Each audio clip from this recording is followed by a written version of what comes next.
from recording in progress.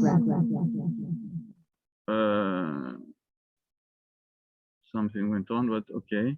Yeah, I have to make an announcement that this is a meeting that is being web streamed and recorded, so you know that when you attended this course. So I was saying that one of the main events that are being organized in the context of the Monnet chair are summer schools. We were planning to have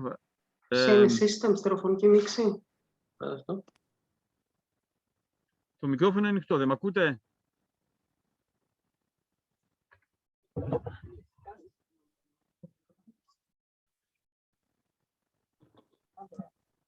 I was thinking. Okay. Now.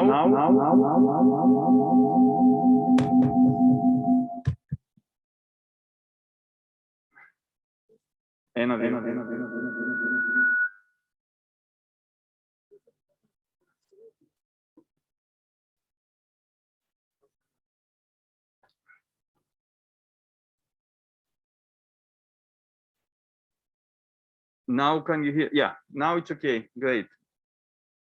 So I was saying before I was muted and told to shut up by the micro that one of the victims of COVID, certainly not the most tragic one, was the fact that we were unable to organize the first summer school, which took place online only this year in spring 2020, and the fact that we were not able to hold a fully presential summer school now, as we are in NAUSA, and we have the obligation to organize it with a small number of persons present and a bigger number of persons who are online. We hope that the third summer school will be in a less complicated situation next summer. It is a summer school that is quite interesting on the future of democracy in Europe. So it will be interesting for those of you who are satisfied with this year's result. Now, some introductory remarks before going into some points that I want to explain to the summer school. First of all, you will have to keep your masks open throughout the 3 days. I know that this is not very useful, not very practical, but it is certainly useful. And that you should also keep a distance from each other, those who are present. For everyone, not only those who are present, physically present, it is a hybrid event, and we know that we have to make amends for colleagues who are present and for colleagues who are not present. So I would ask anyone who wants to take the floor to speak to the micro from those present, and anyone who wants to take the floor from those through Zoom to raise a hand, and we will give you the floor so that there is no mix-up and that everyone can follow it. You can use the chat if you want to put to add things in to make some comments. Now, you know that I told you that it is web streamed on YouTube. It will also be available on the web channel of the Monnet chair later on if you want to follow again these very important moments that you're going to live in the coming 3 days. This is the second summer school. As I told you, it has been difficult to make one full summer school with a lot of participants present. I think that these 3 days, nevertheless, will be useful both for those who are present and for those who are in Zoom. One important thing that I believe we recognized during this pandemic period is that the physical presence, the exchange of views, the fertilization of each other's ideas from discussion are the best means for academic achievement, for academic progress. And this is something that we in the universities have felt a lot during this period where everyone was forced to follow issues online and having problems really to follow, first of all, and to really learn, to really understand, secondly. By coincidence, this summer school takes place at a particular topical and crucial moment for us. I mean, we had not, you know, we had planned this summer school many months in advance, and and we were not considering the possibilities of migration becoming the first page issue in all newspapers in the world. That shows, however, that the recent events in Afghanistan, the withdrawal of the United States, the arrival of the Taliban, and the turmoil in which the country of Afghanistan and the wider region, but the world as well, is undergoing, demonstrates how urgent and important the issue of migration is.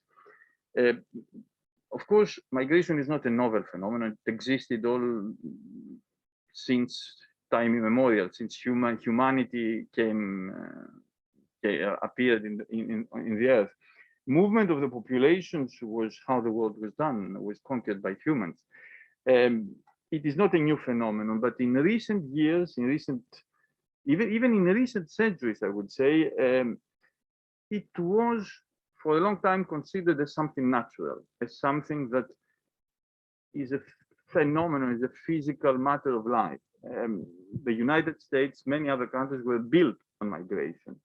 And it was till the 1980s or the 1970s, even Europe was considering migration as mostly an economic, demographic, or even a social structure issue rather than a political issue. This gradually changed. Migration became more political, became more politicized, and population movements were translated politically into a more securitized approach, if you want. At the same time, a relatively minor aspect of migration, which was refugee movements were marginal in the 1950s and 60s, but refugee movements since the 1980s became increasingly important, both numerically and politically. Wars, both international and civil wars, climate change, but also globalization allowed for refugee flows to become much more central in population movements and overshadow the general trend of migration. Migration is closely linked, it was always closely linked to states, in particular modern states, who still are reluctant to know, they want to be able to admit or to reject and control foreigners in their territory. For migration, control of migration, rather, or monitoring of migration, if you want, was a major issue, a major aspect of national sovereignty. And thus, population movements in Europe, but elsewhere also, remained strictly under the national control, even when the European process started. EEC, the European Economic Community, was much more, was not dealing basically with migration till the 1980s and in principle till, in theory, after the Maastricht Treaty. Even now, the member states, even today, when Europe has taken a significant role on migration, member states remain the paramount players in European migration policy. So when we discuss these 3 days migration in Europe, we should also consider to a large extent migration and the member states of Europe, rather than Europe. Of course, there are aspects which are more Europeanized and aspects which are less Europeanized, but we have to remember that to a large extent, national politics play a significant role in European migration politics, and that public opinion, party politics at national level shape to a large extent also the European policies. So we must always recall that when talk about EU policies, we talk about EU member states policies, more than when we talk about, this is true in the European Union everywhere, but it is much more so in policies of asylum and migration than, let's say, in trade or in environmental policies. As I told you, we had not planned in this summer school as a commentary on current affairs. Of course, Afghanistan and the refugee movements now are present in everyone's mind, but the aim was to look more at the challenges of migration from a distance, not from as a comment on current events. And we thus have divided our 3 days into 3 different subjects. Firstly, by panels, which because of COVID, some panel speakers will come to the podium one after the other, so that there is no, let's say, too much mingling between us. And the first day will deal with migration from a political, economic, and demographic aspect. The second day will look more specifically into the issue of asylum. And the third day will look into the challenges of integration of migrants at European and national level, including solidarity, including rights. We have allowed for some time for questions and answers after each speaker, not at the end, and there will be some more time for discussion during the thematic working sessions. I will come back to the thematic working sessions later on. I think I've said enough as a beginning, and I see that time is, my time is out. I think that before passing the floor to Anna Triandafyllidou, who I see there, I want to thank very much the municipality of Naousa and the staff of the School of Aristotle. I think that those who are present have seen that it is a magical area. I mean, the ancient Greeks knew where to build their sites, and I think this is not the case for modern Greeks, but at least this specific building really emphasizes how nature can assist intellectual awareness, let's say. I want to thank the municipality and the staff of the school for all the support they've done.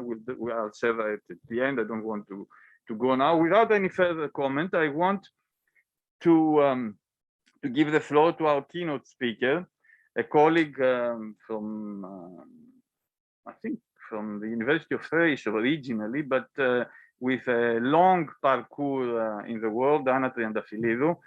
I think she's the most distant participant, and an early riser too, because she's in Toronto right now. She's a professor holding the Canada Excellence Research in Migration and Integration at the Ryerson University. So she has all the qualifications to give us our keynote speech. I want to really thank her because I don't know, now it must be 6 o'clock in Toronto, 6 or 7. So it's 6:45. I hope you have had your coffee in the meantime. I want to give her the floor. She's going to talk about migration, globalization, and pandemics, the challenges and opportunities for Europe. Quite a feat, I have to say, and she has to do that in 20-25 minutes. But I'm sure that she will manage. I really again thank her for coming. Well, you heard all the nice words that we said about the School of Aristotle. So I'm sure that when you are in Thessaloniki next time, it would be interesting to have you here. Without further ado, I want to give you the floor. Thank you again for being with us, and you have the floor, Anna. Καλημέρα σε όλους. Thank you very much. Well, καλημέρα, καλησπέρα. Well, first of all, Yanni, thank you very much for this warm welcome. I have to say I'm a little jealous not to be there, but yeah, such is life. I want to thank you for this invitation, And of course, with all the problems and the challenges that the pandemic has, yeah, you don't hear me? Is there a problem? No, I go ahead.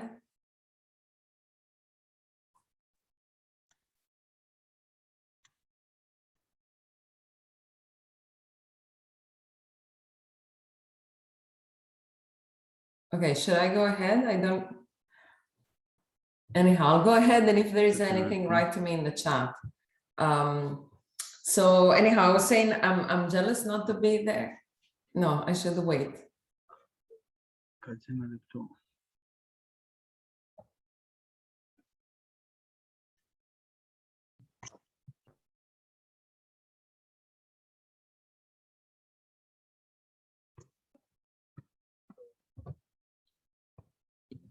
Maybe there is a problem in how people who are in the room are listening to me, because I understand the people on Zoom can hear me, but maybe...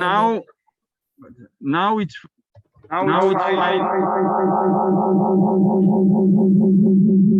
Okay, Ioannis, don't speak in the microphone because there's a huge echo, but I see, yeah. So I suppose, yeah, there was an issue, yeah, it has happened to us as well with how people hear me in the room. So anyhow, I'll start again, thanking Ioannis and everyone for inviting me and saying I'm delighted to be virtually there. So this is one of the things that we have learned with the pandemic, that we can connect across time and space. At the same time, I think the in-person character of, how can I say, of meetings and workshops and summer schools is irreplaceable. And really you did very well to have the summer school, at least partly in person. So indeed, it's actually in the meantime between July, when we agreed on the topic, and now, and given the things that are happening in the world, I thought that I'll focus a little less on the pandemic and a little more generally on migration governance and where are we going. I called it migration governance in 2030, but maybe it's not even 2030. It's also, you know, a bit farther in the future. Let me see. I believe I can share my screen. So yes. So let me share my PowerPoint.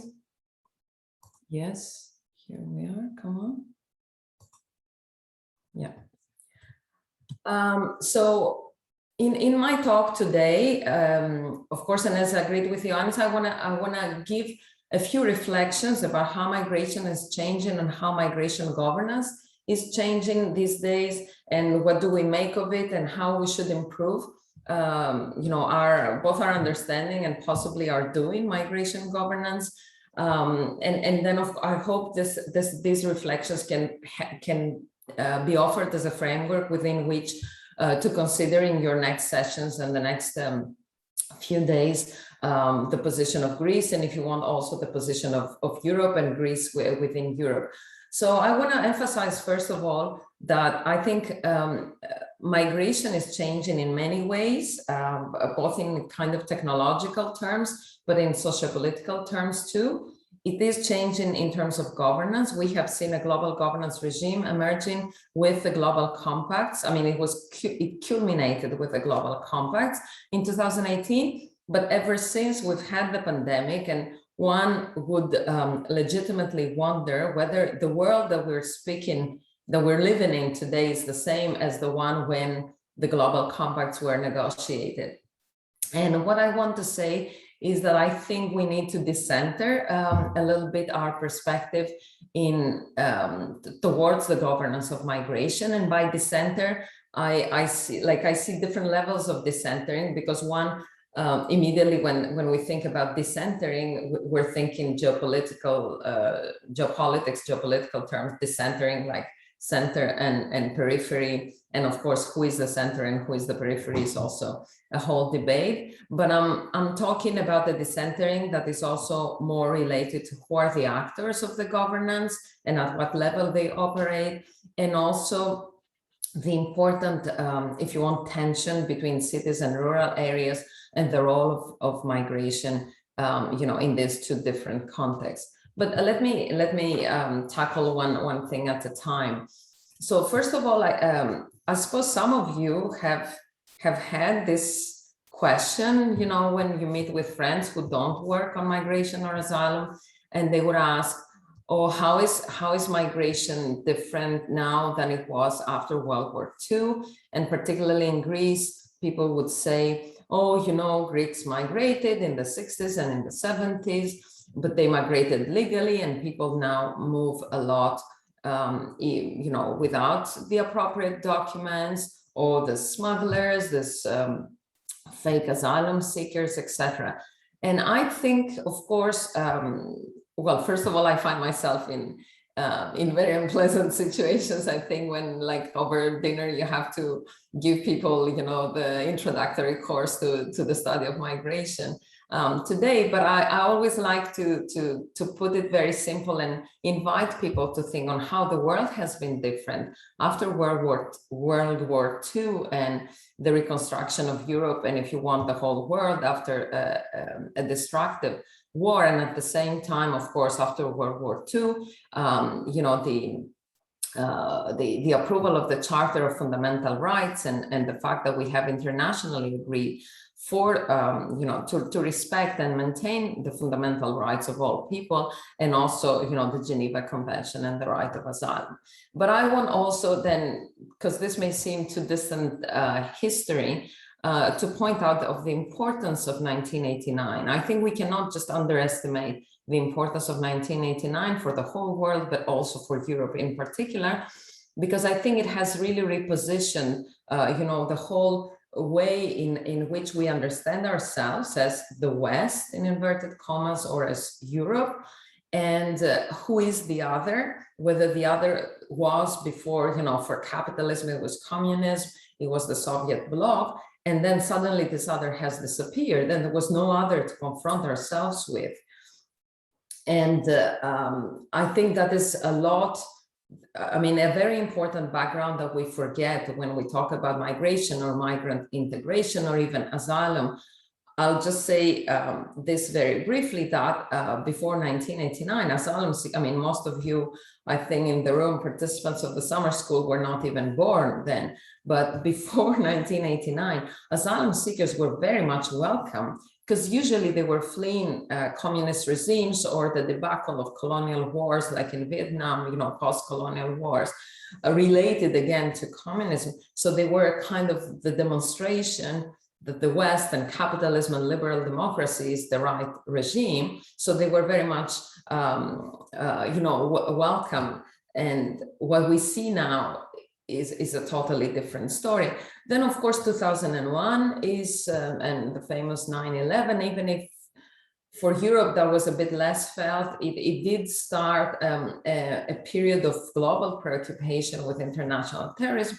And I think on this, we need also to keep in mind that the preoccupation with international terrorism is not, a prerogative of European countries, because Muslim majority countries like in North Africa, but also in South Asia have been, and even in East Africa, have been the victims of terrorism attacks with large numbers of victims.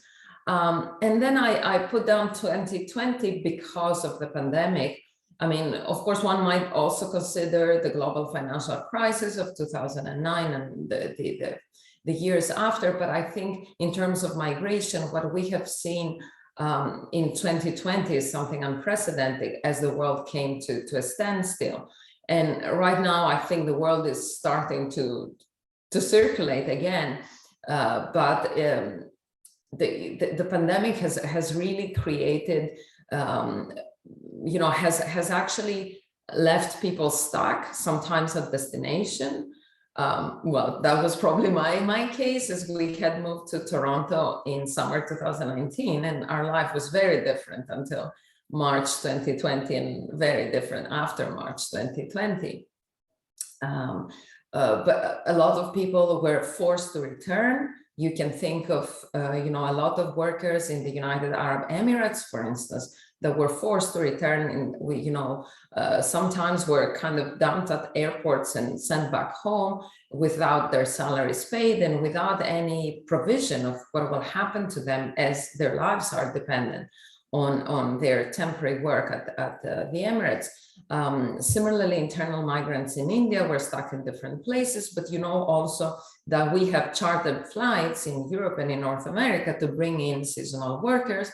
And we have made special arrangements to you know, for healthcare workers and generally care workers that were necessary. So this is the general context that we're faced today. And of course, what we know is that what was important after World War II, so namely post-colonial connections, is no longer important. We have new origins and new destinations.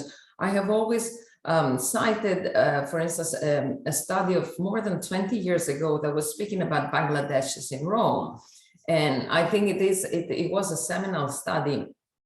I think the author was Melanie Knights and some colleagues, and he was speaking precisely at the time. Bangladesh and Italy had no connections, no pre-colonial, post-colonial connections whatsoever. But this was one good example of these globalized migrations where people follow new transport and new communication means. Somebody starts the migration and there is a chain that follows.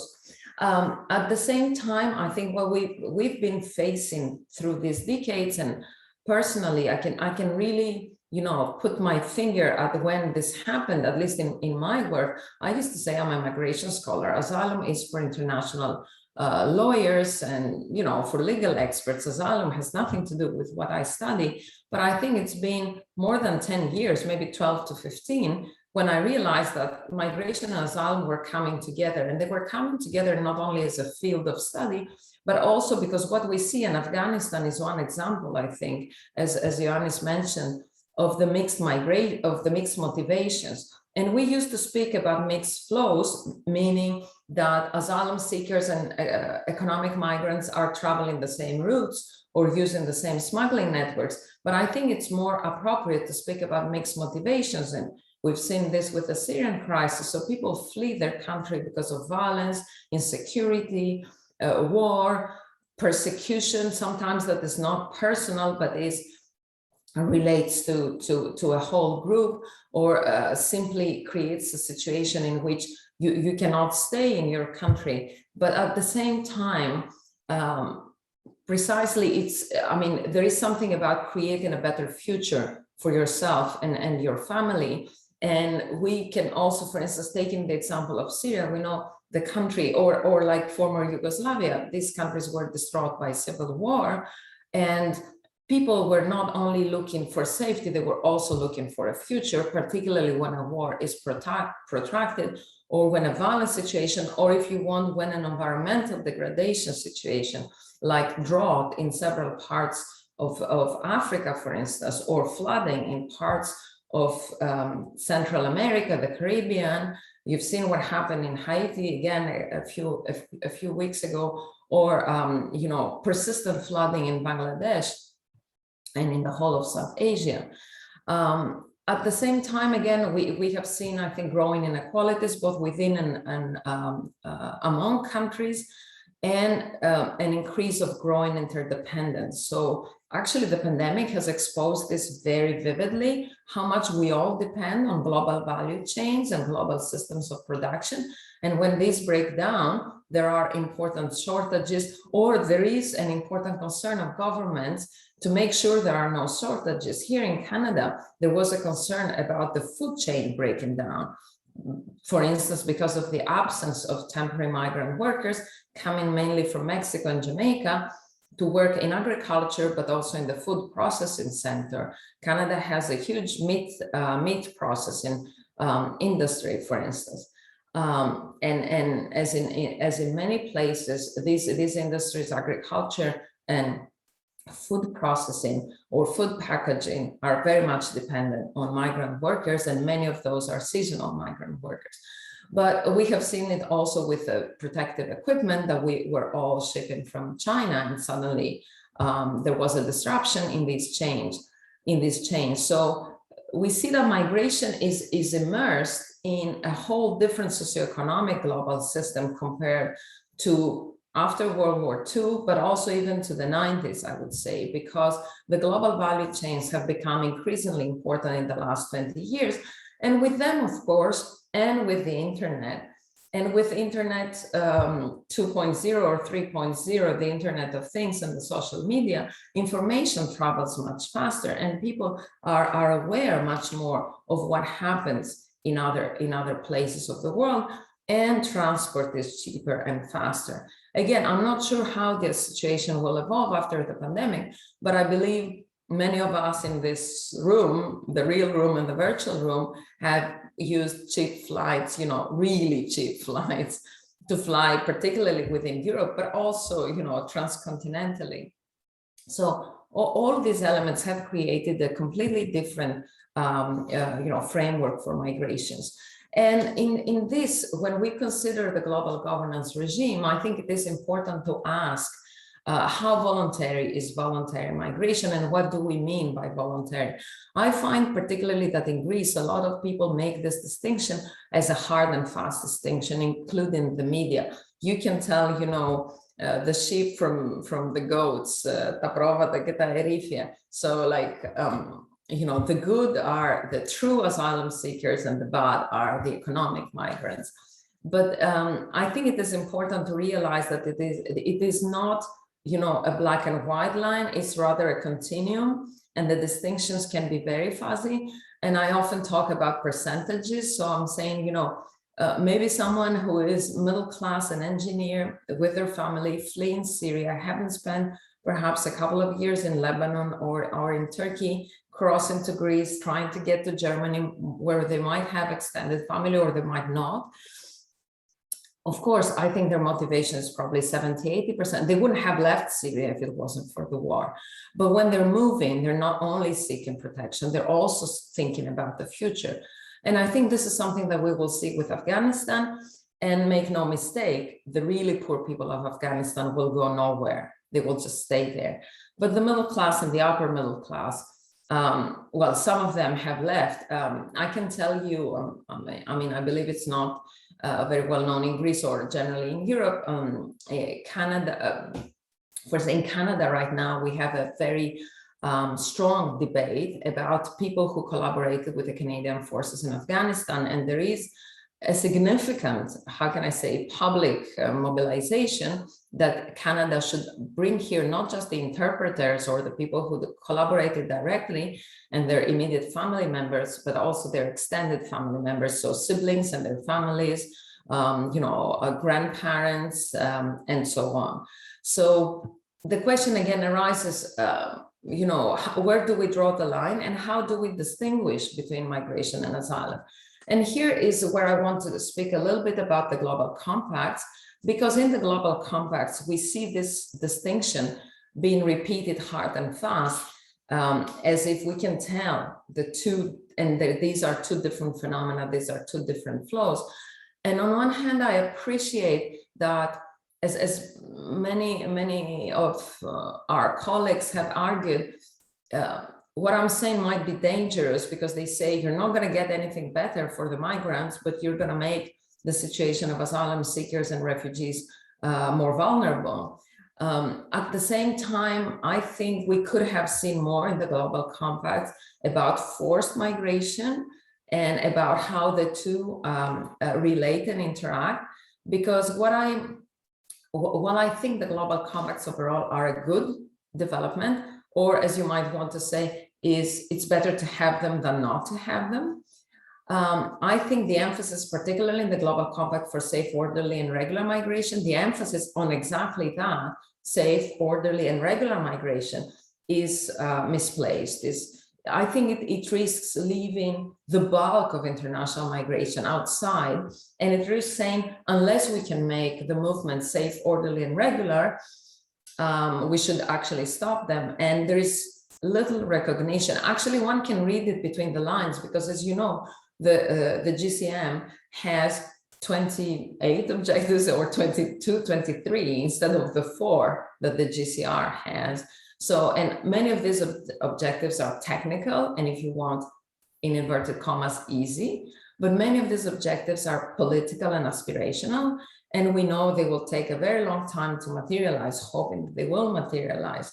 So one objective is exchange better data and create more data facilities. Yes, easy. And the other objective is create more legal channels. So totally different.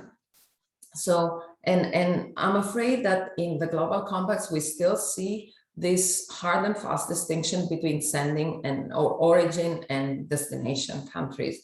And I think this doesn't fully correspond with the reality now, because I would invite you to reflect while I'm talking, if you know of any country that is only an origin country or only a destination country, because I think most countries are origin, destination, and transit at the same time for different types of migrants. Well, think of Greece. I think Greece is a destination for many, it's a transit for others, and it's also an origin country for people leaving, both Greeks and first or second generation migrants.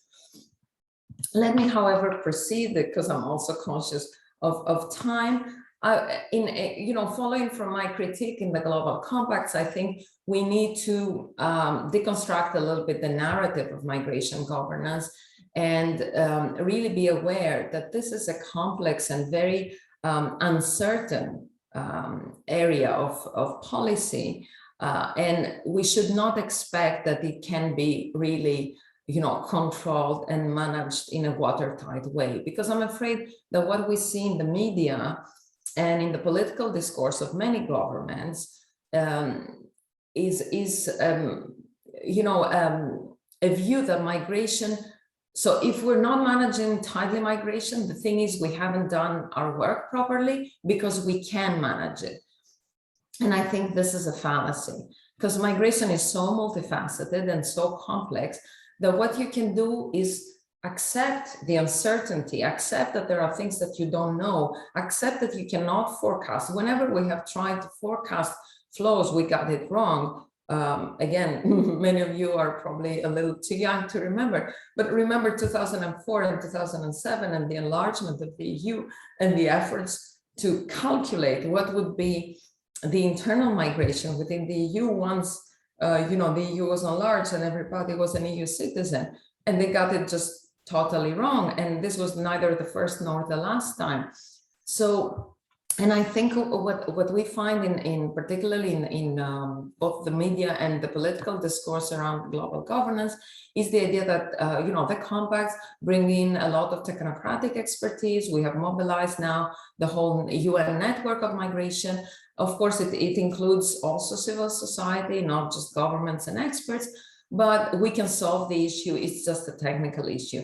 And I think we know, and we shouldn't forget, that there is no single public interest about migration. Our interests on migration and even on asylum are very different depending on our socioeconomic position. So if someone is perhaps low-skilled and filling in competition with newcomers, that's one position. If you're employing newcomers, it's another position.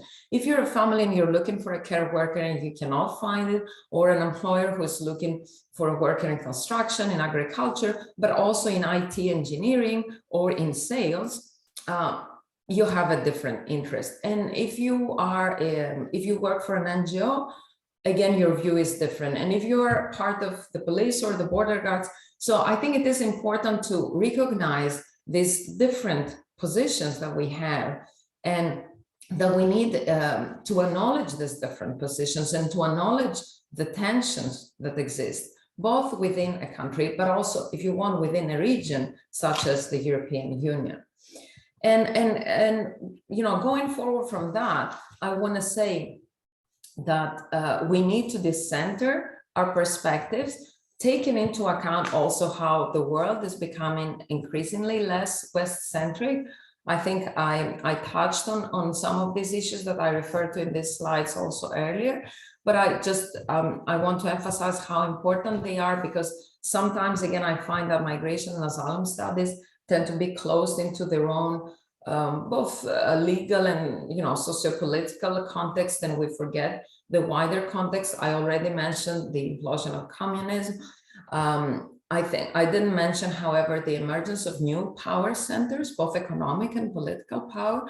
We can know, I mean, we know we can no longer ignore China, India, but also Brazil. Russia is coming back into play.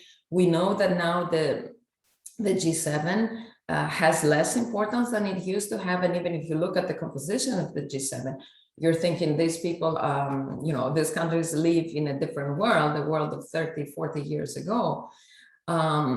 The other thing is what we have seen, and is a very important development, and it's not happening only in the EU, is the emergence of regional mobility regimes. The EU, you know all about, I don't need to explain, but for instance, Mercosur, which includes most countries in Latin America, in South America, is another mobility regime which allows for people who are citizens of the different countries to move in between, and that has been used during the Venezuelan crisis, another crisis that we tend to, of course, these days is overshadowed by Afghanistan, but is unfortunately ongoing, like the Syrian one. And as I said, in Mercosur, people can move and can take up work in another country, even though they don't have full citizenship rights like in the EU.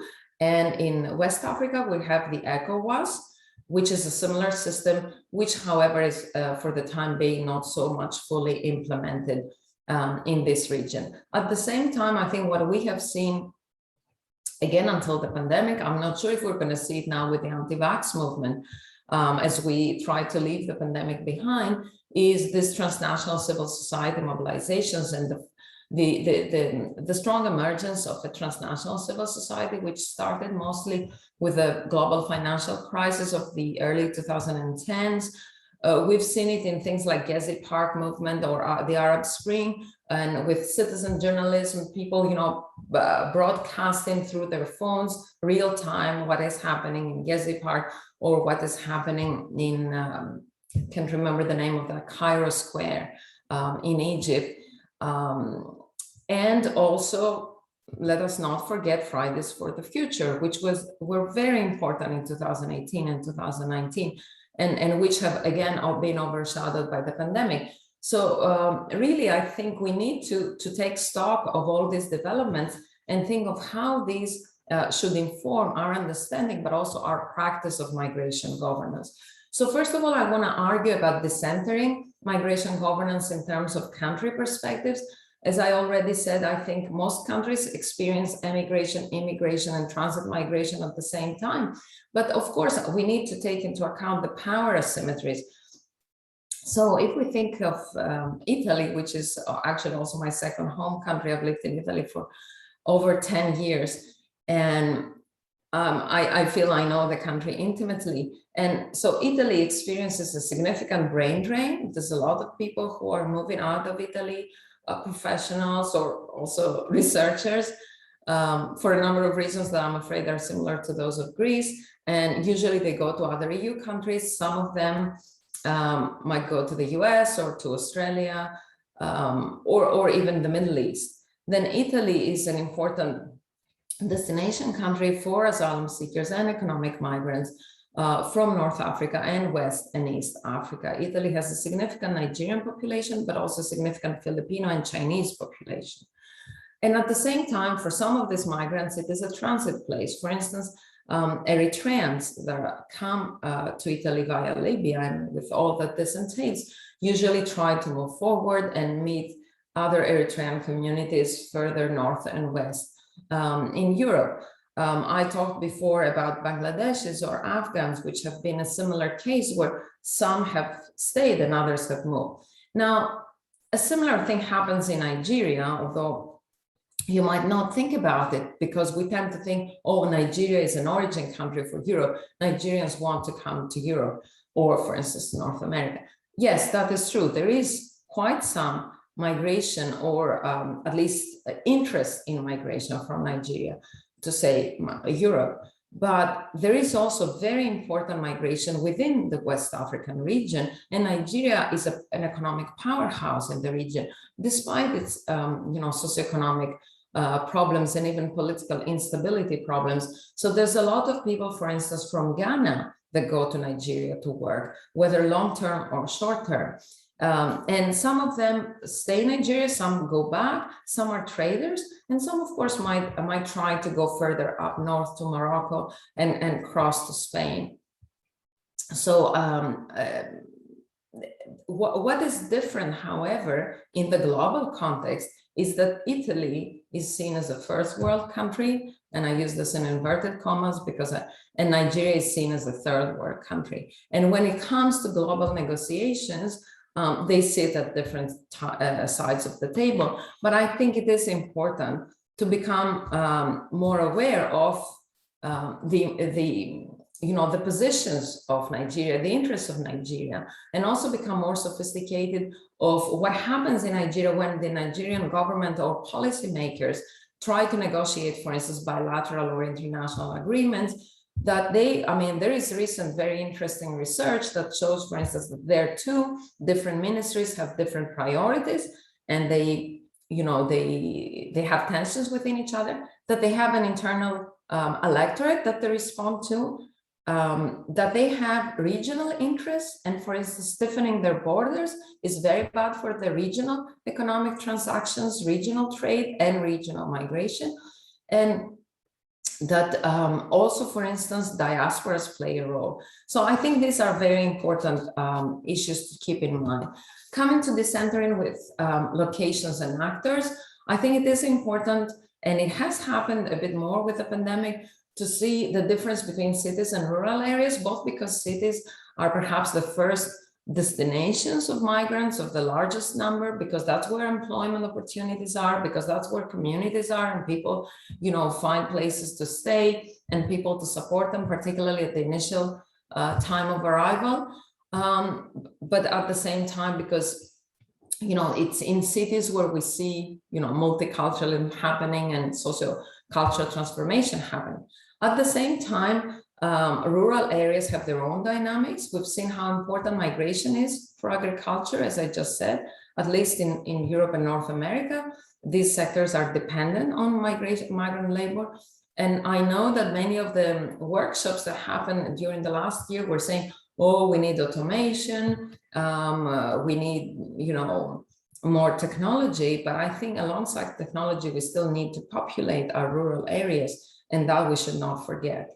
And actually what we have seen oftentimes is that local to local migration, so from rural to rural areas, can work best. And I recommend on this, for instance, some recent work of my former colleague at the European University Institute in Florence, Michele Nori, who had looked at shepherds. Actually, he has worked also on Greece. He had looked at versus people from Morocco and Tunisia that were herding livestock, and who found work in Sardinia, but also in Epirus. And last but not least, I want to speak about the need to decenter from the state to non-state and from national to the transnational. And there we've seen that there's been a lot of discussion about the role of NGOs. I know in Greece, NGOs have been very much discredited in the eyes of the public as, well, we have this, how can I say, this tendency to think, oh, people cannot do this for free, or, out of their own values, or, their own principles. There must be a big profit behind, and we just have to find where this profit is. But I think what we have seen is that there are a lot of people that can do it as a profession, but actually for not very high salaries, and they can do it because they believe in it. And we have seen also, particularly in Italy, the criminalization of, for instance, of search and rescue operations, which I hope will stop or will not be actually further strengthened within the new European Pact on Migration and Asylum. So, and we have seen the increasing role of international organizations. Think about IOM, and I don't know if any of you have worked already on IOM. IOM was born as mainly a management organization that would facilitate transcontinental migrations in the 60s and the 70s. And until the 80s and the 90s, it became a very small organization dealing mainly with trafficking, and with, I mean, it kind of survived. And then in the last 10 years, IOM has a new life, and it became a UN organization. And it is really trying to put itself at a similar position like the UNHCR for asylum. So the international organization that by excellence deals with the issues of migration. And while IOM might have its own institutional interest to grow its business, I think we cannot disregard its important role. And if you want, the rise of a whole elite of migrant experts and migrant professionals, which includes, and I think this is very positive, a lot of people from outside Europe and the US. I have had the privilege to work with a lot of IOM colleagues in places like, for instance, Thailand, Malaysia, Bangladesh, but also Panama, Mexico, Costa Rica, and to see, you know, the great work they're doing. So we need also to factor this in along with the private sector and the important amount of business that goes around migration, which includes higher education in particular, but also, of course, travel agencies, employment agencies, lawyers. In North America, migration lawyers is a whole branch, which helps people do their papers to migrate legally. So it is a whole sector, and of course, money transfer businesses, you know, Western Union and the like.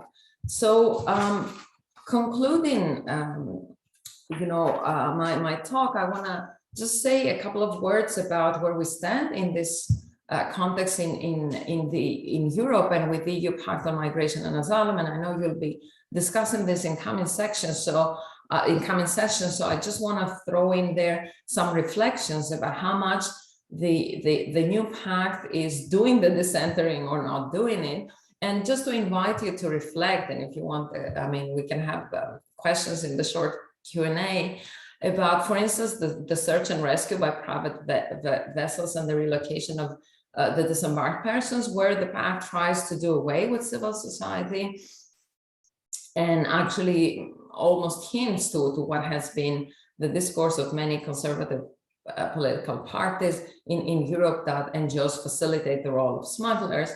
But I think it's also important to see the dangers, for instance, of militarization and the role that operations like UNAV for Men have taken. And for instance, how Italy has struck, you're probably aware of the accords that the Italian government in 2017, a center-left government, not the Salvini, not the Lega Nord government, had struck with the Libyan, you know, with actually warlords in Libya, converting them into border guards. So I think it is important to think of these things. Then, for instance, when we're looking at the support of neighboring host countries, how do we do that? What is the role of Western Balkans, which I hope will become members of the EU sooner rather than later? What is the role of Turkey, a key country in the region with confronting huge challenges? And regardless of the tensions that could exist between Greece and Turkey, I want to emphasize that what Turkey has done with the Syrians is still admirable. And despite the problems, you know, we know there's child labor, there's exploitation, there's been a lot of issues. Turkey is probably the #1 country by number of asylum seekers hosted, a country that 10 years ago had no asylum seekers hosted. So, and then a reflection on what is the role of borders and how we can do better with the EU resettlement policy, and what is the role of partnerships. As you know, one important tool in the EU pact is the partnerships with origin and transit countries.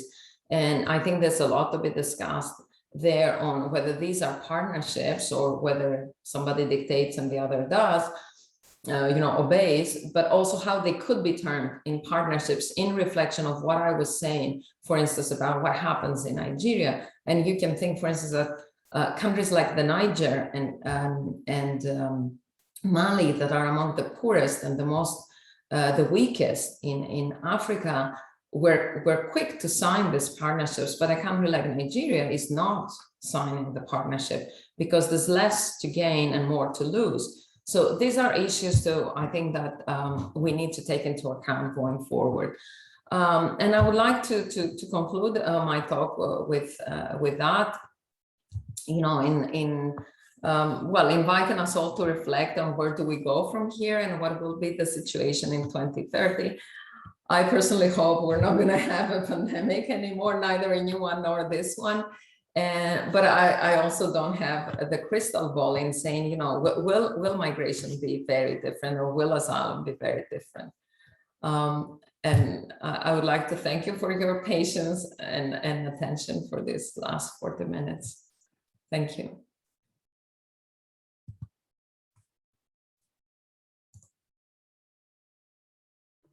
I hope I can be heard now.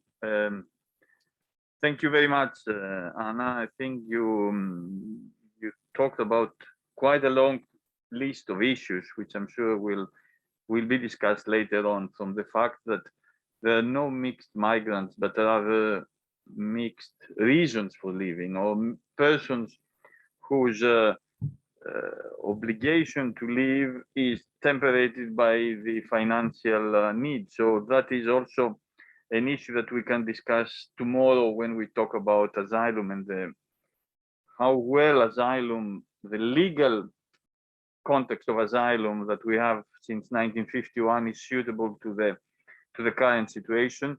You also talked about the fact that migration became more global, and at the same time it is very much a local or a sub-regional, if you want, issue. You also pointed out the contradiction between freedom of movement within specific regions and the increasing prohibition of movement beyond these regions, which contradicts the concept of freedom of movement, and we see that also within the EU.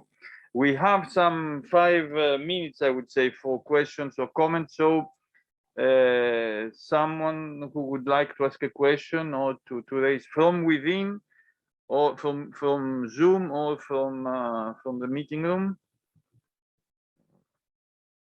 feel free to we have the technical capacity.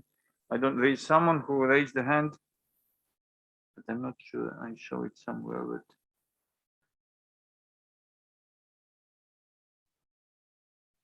nobody, no comment. I suppose I was too clear. I was wondering, perhaps, if you can, that's the main problem when we have such discussions, that someone has to give, has to do the start. I was wondering if you wanted to go into the mixed aspect of migration today, because European Union and the new pact, especially, which is a new pact on migration and asylum, but the emphasis is on asylum rather than on migration. And we see let's say the divergence between the Commission, who stresses the need for more freedom of legal migration, let's say, and on the other hand, the member states which tend to say reduce entries. But I was wondering, do you think that the possibility of a new refugee regime in Europe would be beneficial or would be negative to movement of populations? If we, I mean, the UNHCR, the Geneva Convention is relatively liberal. Most member states want to reduce not the rights that refugees, recognized refugees receive, but rather to make more and more difficult the concept of who is the definition of who is a refugee. There are lots of issues, for instance, the concept of safe third country, safe country of asylum. There are efforts to reduce, how to put it, to reduce the content of the refugee determination status process. Would you think that this is a real danger? Would you think that this is, how do you consider that this is going to affect international movements, let's say? Well, first of all, I think we need leadership in political discourse.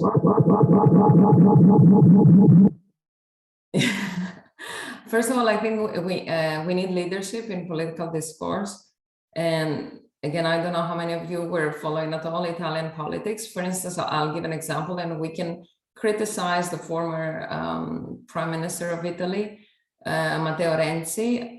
At his time, back in 2013, 14, 15, he had shown that leadership in Italy implementing a wide search and rescue operation across the Mediterranean up to the Libyan coast, and him refusing to speak about money, but speaking about the principles and saying we cannot let people drown in the Mediterranean. And if you want, playing also the Christian card, we cannot turn our gaze to the other side when people are drowning. And also saying, we don't need Brussels to tell us what to do. We're going to do it because we are Italians and we believe in it. So what I want to say with this is, I think we need the political discourse that is principled. And I'm afraid that this is what I don't see right now in Greece and in many other countries, because asylum is a human right, and we have used it in the past in different countries. In Greece, not such a distant past. And I think it is fundamental, how can I say, pillar of the international system. That's why we live in a civilized world. We don't live in a jungle. So that is one thing. Second thing is, I think the Geneva Convention is too old a document by now. It reflects a different world order. I think we have covered quite a lot of space in generally, and in Europe in particular, with the subsidiary status, which recognizes, and I want to tell you something else also, that surely the lawyers in the room know, that the Cartagena Convention for Human Rights in Latin America and the African Union Convention for Human Rights, which was voted, they were both voted in the 80s in the respective continents. They foresee that, what we call in Europe subsidiary protection, so which is that when there is unrest, war, overall impossibility to live in a country, you have the right to move, and you are an asylum seeker. So this idea beyond the Geneva Convention that I don't need to be personally persecuted, suffice that in my country there is this war, I have a right to seek international protection. I think what we have seen now in Europe, starting with the EU-Turkey statement and the Greek border, and it's becoming a generalized principle, is this border regime. Now, I think this can be detrimental to the rights, but it could also become a good thing if it would lead to continuous system of resettlement. So you process people at the border and then you resettle them.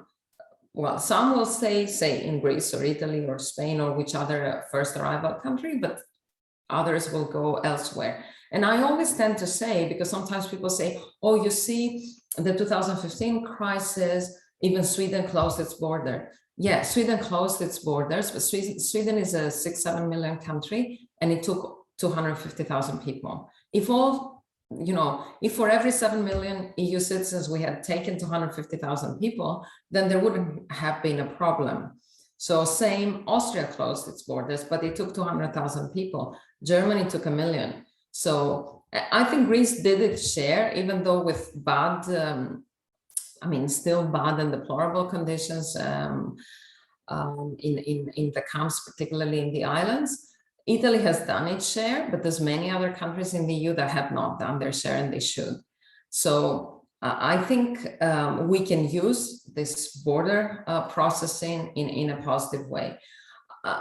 Last thing, I think what we see, for instance, in the compacts right now, in the consultations that have been taking place after 2018, the emphasis is in basically helping neighboring countries bear the brunt of regional crisis, rather than opening up legal channels. When it comes to economic migration, I think the pandemic has also brought us to rethink that we don't, probably in Greece, the discourse is we don't need migrants, full stop. I think it's probably inaccurate. But generally in other countries, the discourse was, we need the engineers, we don't need the agricultural workers, but that's not true. I think we need, Europe is an aging continent, and we need migrants across the board from lower to middle to high skills in different sectors. Perhaps we need more in the lower and middle skill than we need in the highly skilled sector. And I think what happens is we don't acknowledge this. So it happens, but it happens through the window, while it could happen through the door in much better regulated ways. A few years, I think it was 3 years ago, at the end of 2018, with two colleagues, we had written an occasional paper for IOM and the government of Canada, that we were trying to look at what are the ways in which you can discourage, so identify populations at risk of emigrating illegally, and offer answers. And I think for me, for instance, one answer to be offered was the regional mobility regimes. We've seen in Europe that at the end of the day, nothing too terrible happens. So it works, and it probably pays better than very complex of demand calculations that then you have to channel the offer, etc. And particularly in some geographies like Europe, it wouldn't work. I know, I mean, sometimes when I give some examples from Canada, people say, yes, Canada has two oceans, and and the North Pole as its three borders, and only the United States to the south. But I can say, yes, Canada has a very sophisticated system with many different categories because it is in that geographical position. But if you are in a more crowded space, I think you have to be more inventive.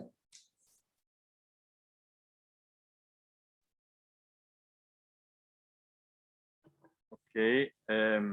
Is there some last question? Thodoris, you have a very quick one. Okay, thanks. First of all, I would like to thank you for your presentation. My question is, do you believe that we could use migration flows to solve the demographic problem in Europe? Your opinion? Yeah, thank you, Valeria. I think it is, I mean, it's not the only thing that we should do, yes, but I think it's a very important part of rebalancing the demographic growth of Europe, because Europe, like Canada, unlike the United States, that has a much better demographic, how can I say, biological reproduction rate of its population, Europe has a very dire future ahead, particularly Central and Eastern Europe, which the countries are being depopulated. There was recently, for instance, Moldova has lost 1/3 of its population. Bulgaria, the same, just to give some examples. So I think migration is an important part of it. It's not the only solution. And I think also that this is my view, that we cannot think that we can live in a world where we buy our cheap clothes and our cheap toys from global value chains, but then we live in, how can I say, closed borders in our own little worlds. We cannot think, and it's interesting that we watch movies from Netflix that are now produced they can be produced in Argentina, not just, Hollywood, or they can be produced in India, or we have video game friends that are in other countries, but at the same time, when it comes to migration, we close our territorial border and we live in our small town. It just won't happen. And I think the sooner the governments and the different parties speak this out, the better. Thanks. Thank you. Right. There is one last question. There must be a micro here.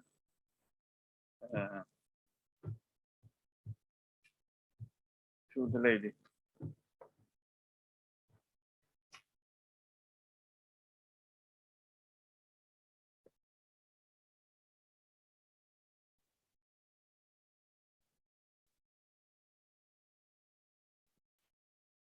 I would like to ask you something else. What about the religion issues? What about the Muslims that would like to come in Europe, and in larger amounts of them? And I have heard a lot that they think that in 20 or 30 years there will not be any demographical issue for them anymore, because there will be too many among us. So there will be no Christianity at all. So there are many issues about all these things that we have to consider, I think. So what is your opinion, living in a multicultural place like Canada? Thank you. Yes, thank you for the question. Well, first of all, I want to say something. I used to say that when at the time I lived and worked in Greece in the late 2010s, and there was another Afghan crisis and people were coming, and I said, don't think that any Afghan or any other person wakes up in the morning and thinks it's an easy decision to leave their home and leave their country. So it's a very painful decision, even when it is taken for economic terms. And I have moved many times in my life, and while I chose to do it, it's not always easy. So, and there are costs involved, both emotional and financial and social, even for highly skilled migrants. So I think, and generally, for instance, people want to go to a country that is culturally similar to their own. So generally, for instance, Muslims prefer to go to Muslim majority countries. It's not that they want to come to a country where they will feel alien and they will feel stigmatized, and for instance, where they cannot practice some, traditions and customs that they want. So the discomfort is probably reciprocal. So I think we need, and I remember, I think it was in 2016 that a Greek NGO, Solidarity Now, had a very good campaign where they were showing it was about Syrians settling in Greece, and there was this middle-aged man who looked, he could look Syrian, he could look Greek, he could look Spanish. So, and he was saying, how will they be like? And, how will I face, so he was saying, what will they eat? Will I feel comfortable? How are we going to live together? And what are their habits? How do they treat their women? And do their children say bad words? And how is the school? And everyone thought it was a Greek middle-aged man thinking about the Syrians. And then it showed it was a Syrian middle-aged, a pater familia from Syria, who was having exactly these worries, these concerns. So this is one thing. Second thing is, I think we shouldn't forget that there's millions, hundreds of millions of Muslims that live very peaceful lives, that Islam is a religion that largely preaches peace, like Christianity or like Judaism. I'm not an expert, I'm not a religion expert either in Christianity, but it's not that Islam preaches war and violence. So, and actually it should be easier for us within monotheistic religions that actually belong to the same tradition, because Christianity comes from Judaism and Islam comes from Christianity. To find, and among religious people, there can be more understanding. And I think we had seen this in past studies on Greece, where people said, oh, we should respect, the religious traditions and customs of newcomers, because we are religious too, and we know what this means. So perhaps it is more difficult for instance, a Danish or a Swedish person to understand the need of an Afghan or a Syrian or I don't know, an Egyptian to practice than it is for a Greek, if we assume Greeks are more religious, for instance, than Swedes. So, and then another issue that I want to say, and of course, Canada is very different from not just Greece, European countries, because it is a young country, and it is a country where immigration is part of the national narrative. And in Greece, it's probably emigration that is part of our national narrative, not immigration, although maybe we need to reconsider our national narrative. So in Canada, for instance, there is a Greek Heritage Month, March. In schools, kids are taught to respect each other. You know, they play the national anthem every day, believe it or not, and the kids are so diverse in their ethnic and religious backgrounds. And there is accommodation for religious ceremonies. The diaspora is very proud to have its own religious institutions, and the mayor of Toronto or the governor of the province will participate. MPs, you know, members of parliament, will honor those occasions. And for instance, you have actually, interestingly, foreign languages are not part of so much of the school curriculum. The school teaches English and French, the two official languages, but unfortunately, in my view, they don't valorize the linguistic capital of the so many communities that live here. But the city offers courses. It's part of their community, what they call the community, how can I say, support. So it's part of supporting you to keep your culture of origin. So the city of Toronto offers courses, say, in Greek and in many other languages, alongside, for instance, the community or the churches offer. So I think there are many ways in which we can accommodate, and I don't see that as a friction. Actually, I always laugh because in Canada, this dimension of the diaspora, and I'm sure any one of you who has lived in the United States or Canada or Australia probably feels this, it's a parallel dimension. And sometimes if you ask a friend who is Greek Canadian, can you suggest a dentist? They will suggest a Greek Canadian dentist. And I say, oh, can you suggest a dentist in my neighborhood rather than a Greek Canadian like 10 kilometers away? But it is a parallel, how can I say, level of social and political life that doesn't conflict with the fact that we are all citizens or permanent residents of the country, that we're interested in the country, and that for many things, actually, Canadians feel proud to be Canadians. It's not, and I think that is something, of course, I'm not saying, again, Greece is not Canada, different history, different reality, but there are a lot of things that we can learn from each other. So to answer your question, I don't think we're going to have a majority of Muslims, and particularly, I think we're often thinking fanatic practicing Muslims. Practicing Muslims are very normal people like anyone else, like practicing Christians or non-practicing or non-believers.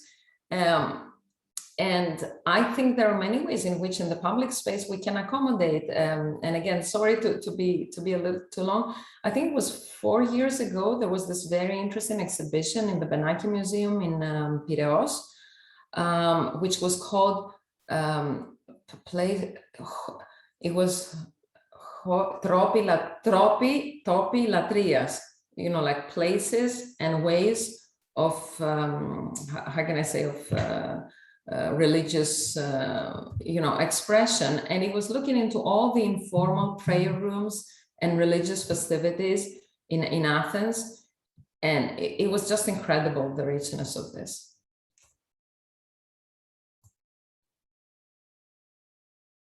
Right. Thanks a lot, Anna. Thank you very much for being with us, for replying to the questions.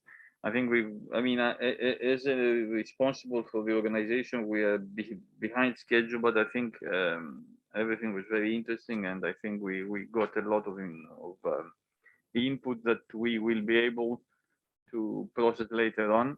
So thanks again to Professor Triandafyllidou, and I hope you can go and get your coffee now, or you can continue following us, up to you.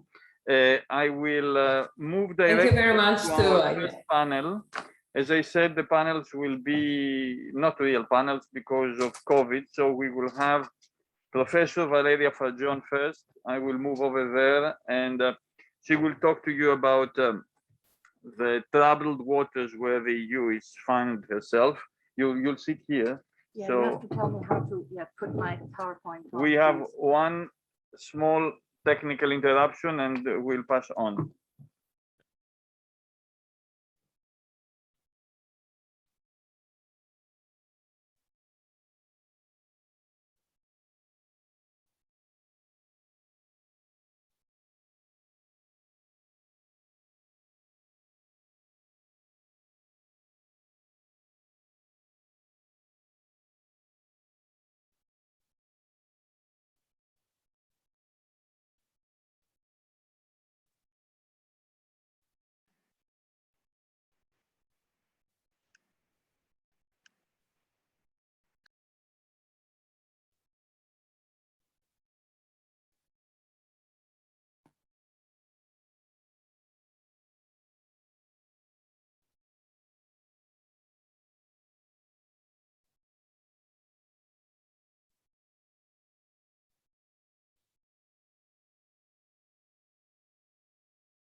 She will come out, don't worry. Ah, I'm waiting for, I don't know, something under the table.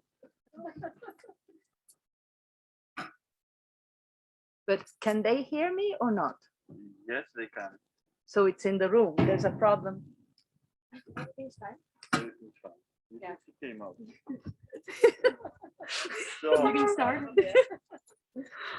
Okay. Professor Fargion is a professor of political sciences in the University of Florence. And she still is a San Monnet holder as well. And she's been recently involved very much in migration, especially the relationship between Europe and Africa in migration matters. Her intervention will focus on European politics in relation to migration. I thank her for being here, and I give her the floor. Okay. Thank you very much, and thank you for the invitation. Compared to the previous presentation, which I really enjoyed, my presentation will be focused on Africa. I will focus on Africa. Why should I focus on Africa? Well, I think that we all realize that Africa is right in front of us, and it has always played an important role for Europe, but it will continue to play a crucial role in the future. So I think it is worth sort of focusing on our relations and what we're doing and what is the situation in Africa.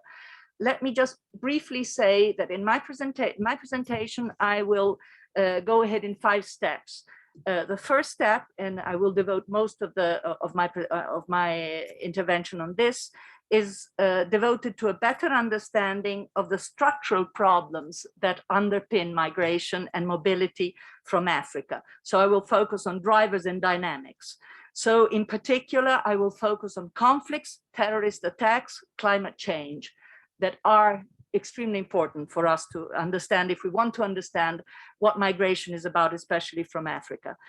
Second step will be what are the real numbers? And this is interesting also with respect to the intervention just a few minutes ago about the invasion by the Muslims in Europe. Well, the real numbers are completely different. So I hope I can give you some input on the numbers that we should be really considering. Third step, in the contradictory outcome of the strategies pursued by the EU up until now. So focusing on the policies that Europe has been and the EU. Go ahead, I interrupt you because we have to do a share screen of the. Go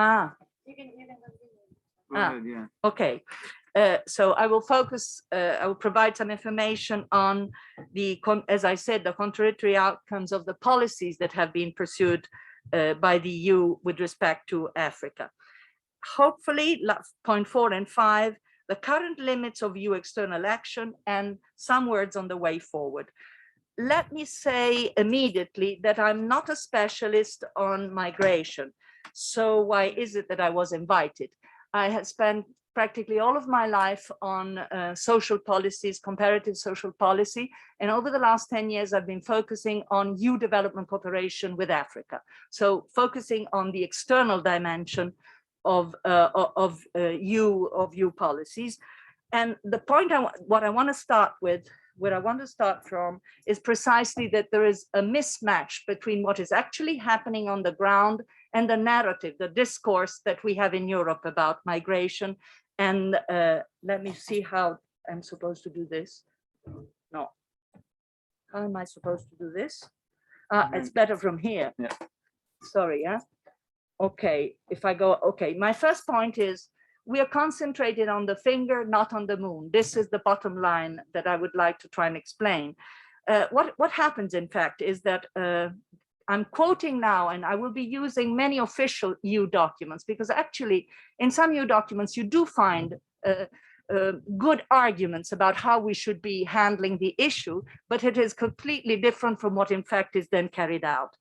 In one of these documents, which focuses on mobility and migration in Sub-Saharan Africa, you can read the following: demographics and other material dynamics have been less important than media representation and political framing in shaping Europe's response to Sub-Saharan African migration. Political leaders have exploited fears of globalization and cultural threats, unemployment and inequality, to position themselves in the political mainstream with xenophobic and racist ideas that would have been shunned a decade ago. So this you can read in an official document published by ESPAS. And the result is what you read here, this quotation that I have on the slide.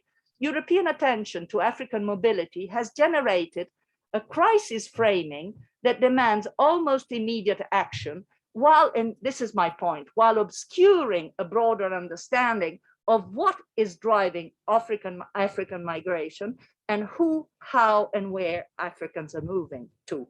So the point is that there is this gap, this mismatch between a good understanding of what is actually happening on the ground and the way in which we perceive the phenomenon. Where do we start from? I think from the political landscape in Africa. We should keep in mind this map, I think, is revealing, tells us a lot of things. In what sense? As you can see, the green is democracy, democratic political systems, a minority. Where do you have democracy in Africa? Or even not really fully democratic systems, partly democratic because they have elections, but at the end of the day, whoever wins the elections tries to stay in power, irrespective of the fact that, you know, the term of office is over.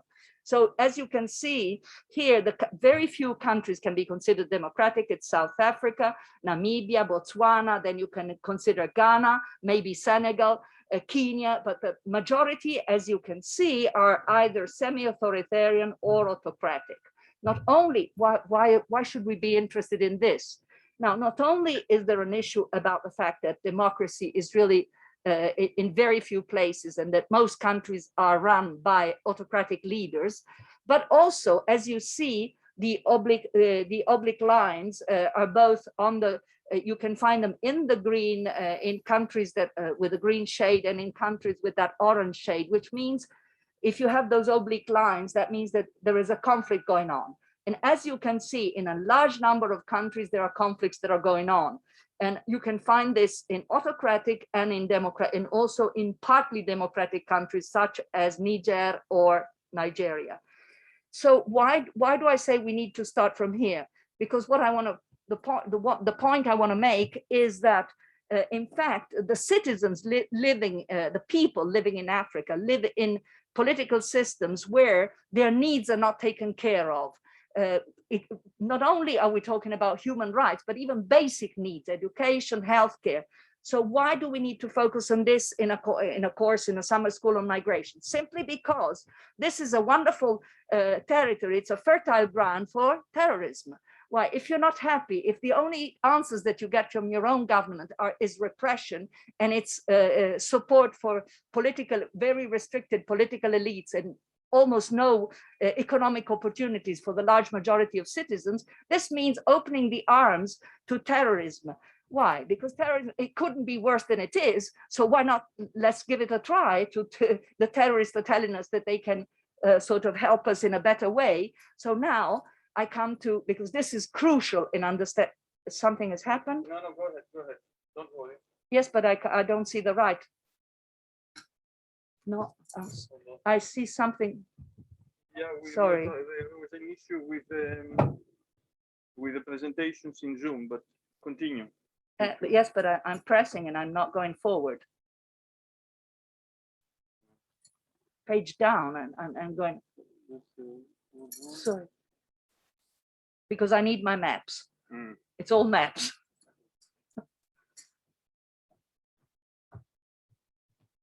We see it now, but this is the first one.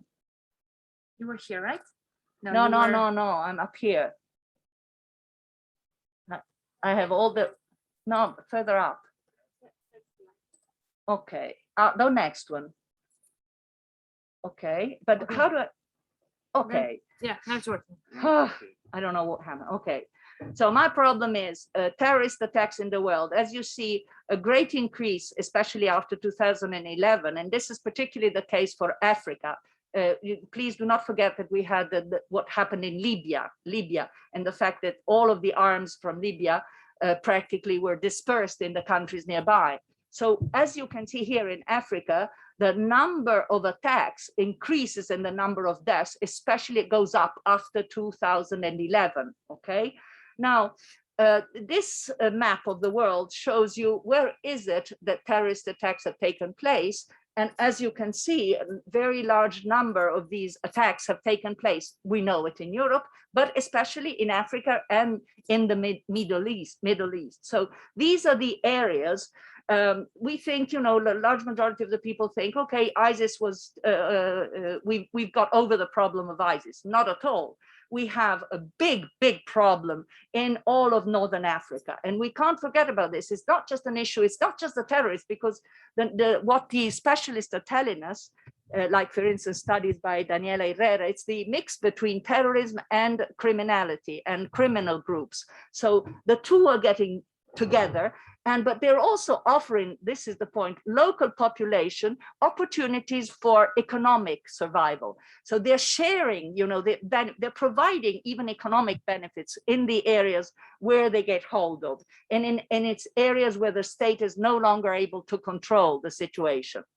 But as I said, the state, unfortunately, is not, the face of the state is not a kind face. Usually it's a repressive face. So the terrorists are not that much worse than their own state. This is, I'm being very blunt in what I'm telling you, but that's to get the message through. Why is it that you have such a situation? As you can see here, Middle East and North Africa, 40% of terrorist attacks have taken place in the Middle East and North Africa. And this obviously concerns us, because if you have terrorist attacks, and what will you have? You will have people that are trying to run away from the situation. As next slide here, just to give you, what are the most important terrorist groups? Islamic State, Al-Qaeda, Al-Nusra, others, but I don't want to go into this. My point and my message is, if we're talking about migration, we need to consider what are the drivers, what are the problems underpinning also such situations. Now here, it tells you what are the ongoing conflicts. We need to consider what are these conflicts.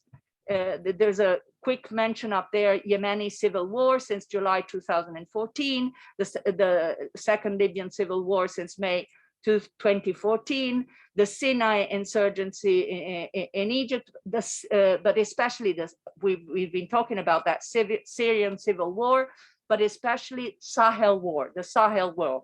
We will see some figures about this situation, which concerns especially three countries, and that's Mali, Niger, and Burkina Faso. Sub-Saharan Africa is the other 20%. So we've got 60% of attacks, of terrorist attacks in the Middle East and in Sub-Saharan Africa. So we can't sort of ignore this. This is crucial.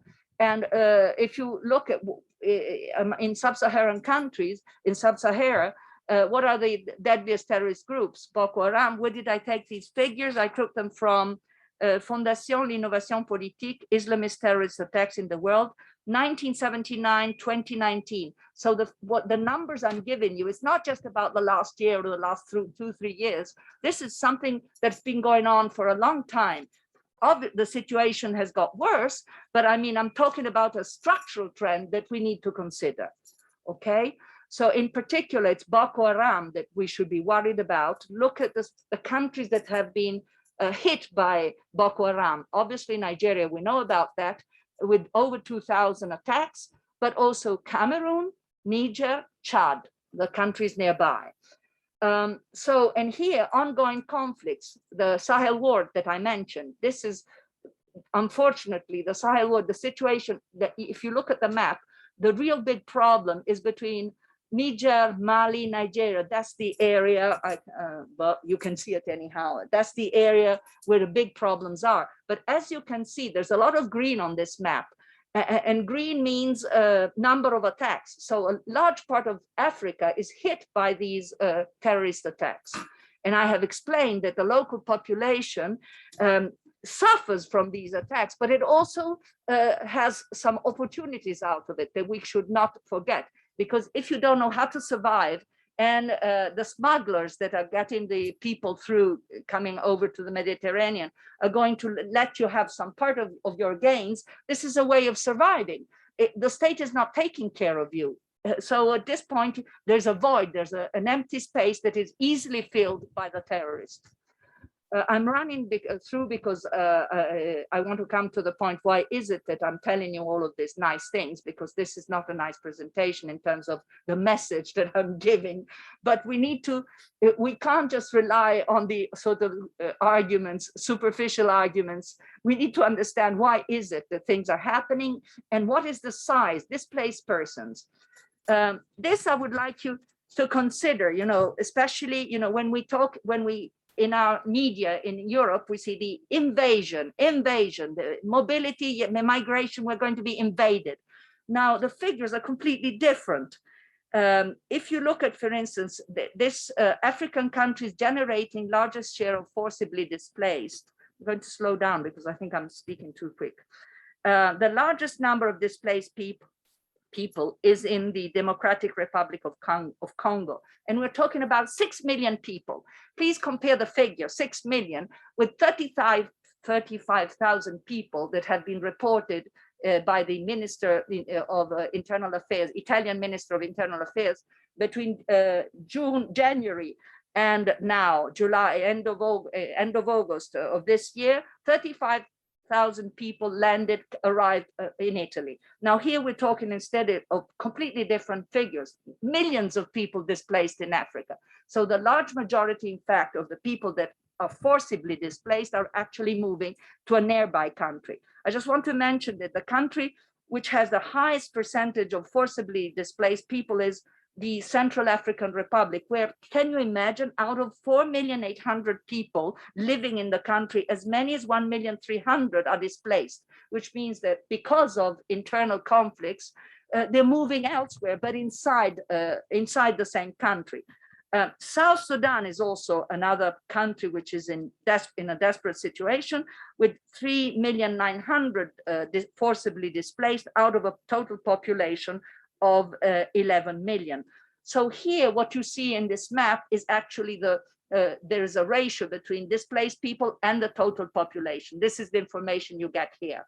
So in some other countries, for instance, the relation, like even in Burkina Faso, 20 million population, 1 million displaced. So that there's a very large difference in the impact of displaced people with respect to total population.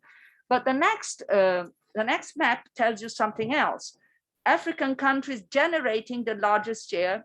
What are the countries that are generating the largest share? But this also tells you, if you look at the pies, that most of the people, if you look at, are conflict IDPs, internally displaced because of conflicts, but internally displaced, okay? Only with the mauve is instead refugees and asylum seekers. So what are the countries that are generating, what are the countries that are generating the highest number of refugees and asylum seekers? As you can see, it's South Sudan, and we shouldn't be so surprised because of 20 years of war with Sudan. The other country is the Central African Republic.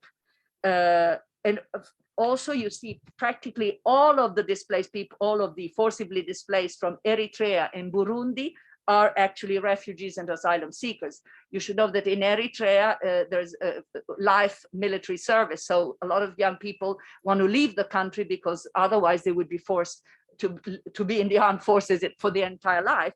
And why Burundi? Because Burundi is nearby Rwanda, and it's the same problem with Tutsi and the others. Sorry, I can't. Hutu, sorry, yes.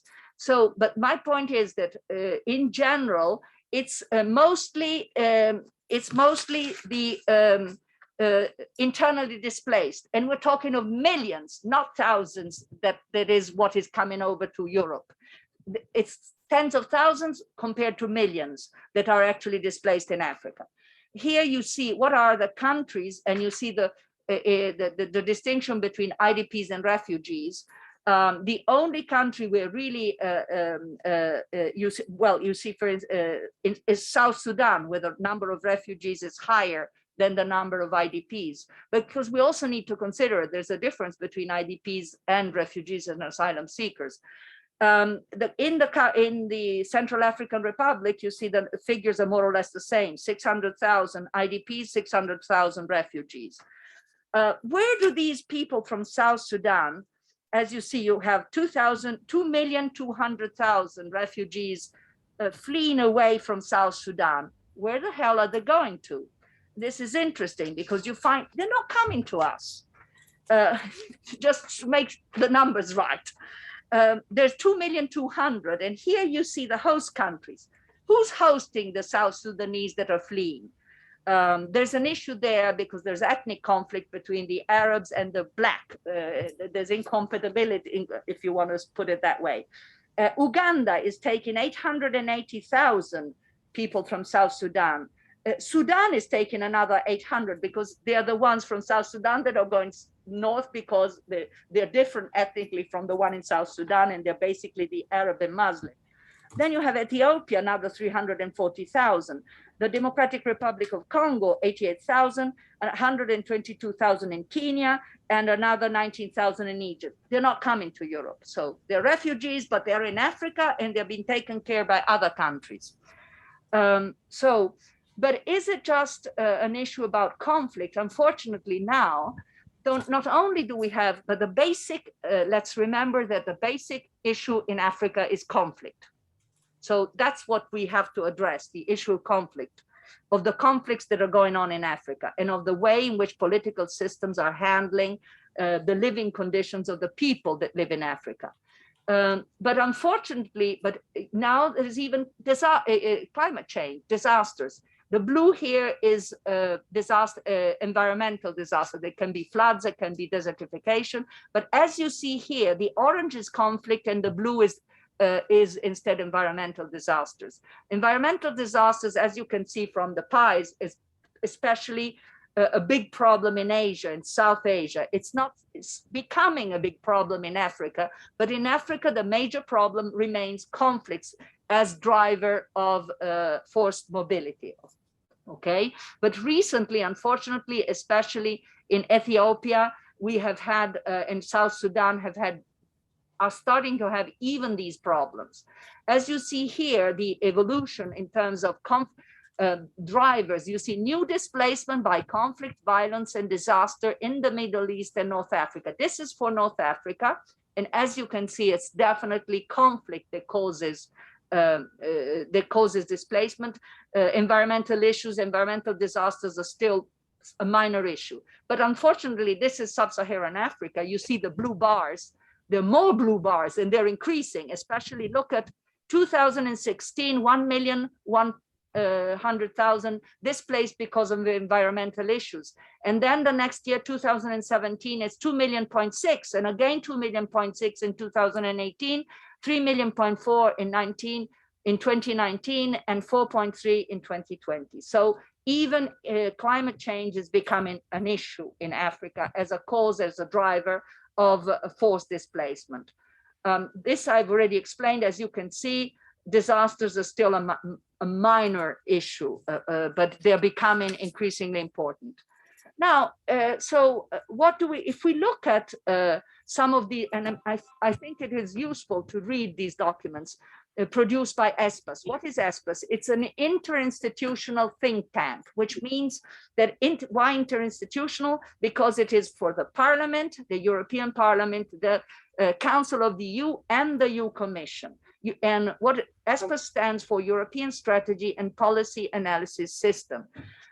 Very often these papers tend to be a little too optimistic, especially on the role and capacity of the EU to solve its problems, but still they provide you with a lot of consideration and elements that can be useful.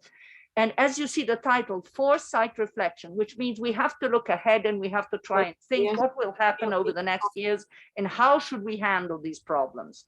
This is one that I encourage you to read, The Future of Mobility and Migration Within and from Sub-Saharan Africa. I have taken many of the quotations that I have here are from this particular document. Now, although this is an interinstitutional think tank, they are very cautious about saying that the views expressed in the document do not reflect the official position of the institutions, which means that the institutions are actually promoting these studies, and then they say, who cares? Just to put it bluntly. Now, in these documents, for instance, what you see, but this you know very well, that there is a major increase. The only continent where population will dramatically increase over the next decades is Africa. That's the only place. So we're going to get we're not going to get a percentage increase with respect to the migrants with respect to the total population of those countries. But the fact that the population is growing produces an increase in the absolute numbers of people that are willing to go elsewhere. Is this clear? So it's the projections, this is what the projections are telling us. And you can see the figures here.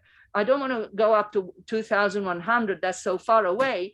But as you can see, Africa, but this will be available, I will leave it, so don't worry.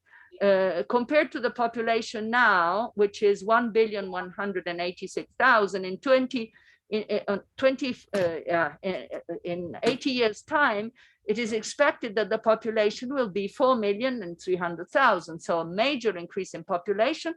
And the next thing is it's young people, because the life expectancy is completely different in Africa compared to Europe. I'm quoting here, I'm putting here something from World Population Prospects, which tells you in 2050, which will be the country #1 in terms of population? India, no longer China. Second place, China. Third, who's third? Nigeria. Then we'll have United States, Pakistan, that's a trouble, big trouble. Indonesia, Brazil, Ethiopia, the Democratic Republic of Congo, and Bangladesh, which means that among the first 10 countries that have the highest population, we have 3 African countries. Population size is actually important. We cannot ignore it. That's why the EU, for instance, if you have Belgium trying to negotiate with China, it's ridiculous. But if you have the EU and we're talking about 450 million people, then it makes a difference. So population size in negotiating tables is important. What is the next? Yes, here. Aging of the population. As you can see, Europe and all of North America, we will have a major aging of the population, a very strong increase in the elderly population, increase, including myself. I'm already on that side. The point is, look at Africa. No, Africa still doesn't have this problem. Africa is a young population. If we look now, this comes from I'm just mentioning here, Challenges and Choices for Europe. It's another document from ESPAS that I invite you to read. This tells you what will happen to Europe, various projections for the EU. Here it was EU 28, now it should be EU 27, in various possibilities, which means with high fertility, with medium fertility, but also with zero migration. This is the interesting part. The zero migration is the light gray, sorry. So if with zero migration, what we're going to see in the near future is a clear decline in total population. And to answer actually the question of one of the students online, I have this table here with zero-sum migration variant. It's not an updated calculation, because unfortunately it was made some years ago, as you see, EU 25, but these are projections, so we can still consider that they have some value, but they provide you an interesting reflection on the size of the different age groups. What are we going to see? If you look at the index, which is probably what is easiest, if we look at the age group 0-14, it will go down from 100 in 2005 to 78, because we're not producing. It's your problem now. You are supposed to have babies, but many of you are not interested in having babies. So the fertility rate is going down and down, not only in Greece, but in all of the European countries, except maybe for Northern Europe. So young population going down. But I'm interested in the other two, especially the age group 15 to 64. That is the working age. So the problem is that we're going to have a major reduction, a decrease of working age population. Okay, so who's going to pay? Who's going to work and pay for the pension systems and healthcare? Because as you get old, you're going to use a lot of healthcare, and you need to pay for that. but we're going to have less people in working age. This is what I'm interested in. It goes down from 100 to 72, and in the age group over 65, instead you see the index number goes up from 100 to 160. So you have an enormous amount of elderly and a shrinking share of working age population. So if you're to be rational, you need either to make more babies or to kill the elderly. I think that in Europe, this is not a solution that we can think that we can propose, kill us all, or else we need to have more migrants that are coming in. I mean, there are no other alternatives. These are the three alternatives. But apart from this, which is just a strictly demographic argument, I think I encourage you to reflect and consider this because it provides you with all the elements that one should consider in order to define the policies that the EU should be pursuing. You see, you have here significant predictable trends. Sub-Saharan Africa population growth, and I've told you about that. Number two, EU aging population. This is the two things are predictable. The third one also, EU labor shortage, predictable. Climate change, I'm afraid it's there with us to stay. But you even have certain things that are uncertain, but that you need to consider, and that's the upper right quadrant. EU immigration and labor policy and electoral policy. Critical answer, because you don't know how will immigration and labor policy, how will they develop over the next years, but we should factor in these elements. How would African governance develop? Will we continue to have enormous levels of inequality in Sub-Saharan Africa and the majority of political systems under autocratic rule, or will we gradually move towards democracies? And now you can say, well, it's their problem. How can we intervene? No, there is a possibility. This is my point. And it's the end. I won't go over all of these, but you can consider each of these elements when reflecting on what should the EU be doing with respect to the issue. Future prospects. All the indicators for the drivers of conflict are projected to grow. You clear? Climate change, inequality. Why inequality? Because if you have major, is there a problem? No. If you have major inequality, the people that are suffering will try to move elsewhere to have a better living. But there is something I need to qualify this, because otherwise there's a big misunderstanding. Youth bulges, repression, the unchecked spread of small arms and the connectivity of non-state actors all mean that states that are already facing numerous internal challenges will probably face even more difficulties in the coming years. Valeria. I finished.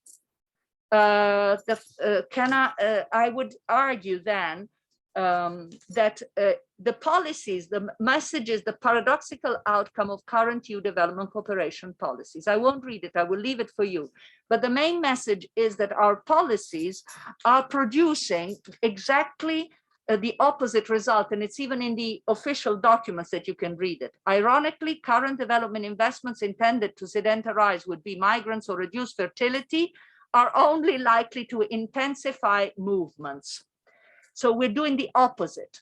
Why? Because looking at the way in which we've been spending money in our development cooperation policies, we have been, for instance, using for a long time budget support, which actually means putting money into the pockets of the administration and you don't know where the money goes. So it's putting money in a bucket full of holes. What is it that I'm arguing for? And it's not just myself. I'm quoting here a chapter by Venturini and Goldstein, that the two authors in this book that is coming out next week. The book, I have edited the book with Mamoudou Gazibu. The title is Revisiting EU-Africa Relations in a Changing World, and the chapter on EU migration policies is written by my colleague, Professor Papageorgiou. What is written in this other chapter? Lanati and Thiel analyze the impact of aid on migration, depending on whether aid is allocated to production sectors. And this is what we've been doing, putting money. Now the buzzword at the EU level is blending finance. It's private investment. The point here is aid has a negative impact on migration, which means the more aid, the less migration, but Only in the case of social infrastructure, namely education and health, the impact is significant and also determines long-term growth effects. What do I mean? That the area in which we should be investing is, for instance, healthcare, which means that we would be improving the living conditions of the people and making it less easy for the terrorists to gain the support of local population. So instead of throwing away the money, and we are big donors, we're using a lot of money, but we're actually dispersing our money. So my suggestion, it's not my, well, my suggestion would be to invest in healthcare in particular, because it would be a European brand, and not simply talk about vaccines, because if you send the vaccines and there's nobody there that is able to actually take care of vaccination, what do you send the vaccines there for? If I'm not mistaken, Congo sent back something like 13 million doses because they would have expired before they could be injected. So the crucial thing is not the vaccines, but it's rather putting straight the health systems across these countries and improving living conditions, and not supporting actually policies that support autocratic governments, irrespective of what these governments are doing to local population. I think I have to stop here. But I think you will see why somebody dealing with development cooperation can come and speak on migration. Thank you. Thank you very much. Sorry I have been pushing you, but we are behind schedule, and I apologize. I think I can be heard. I apologize to the next speakers. It is a very wide area of analysis that you've done, and in Greece we don't look very much to Africa because the majority of arrivals comes from Asia.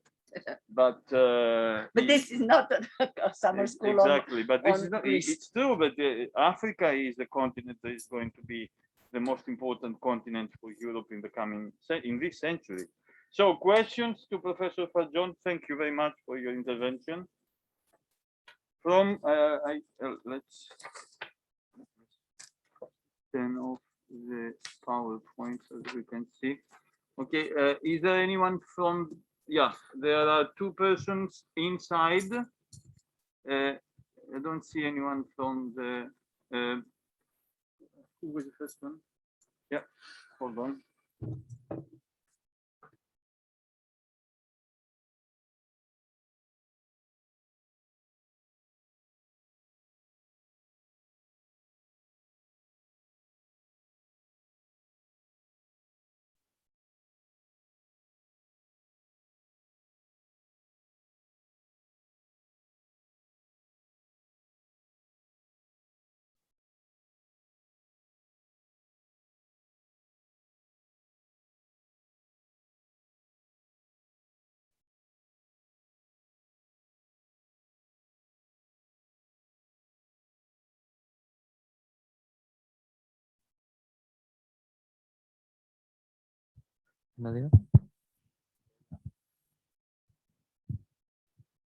My name is Gregory Miliadis. Thank you, Ms. Fargion, for this wonderful presentation. Maps are always very helpful to explain everything.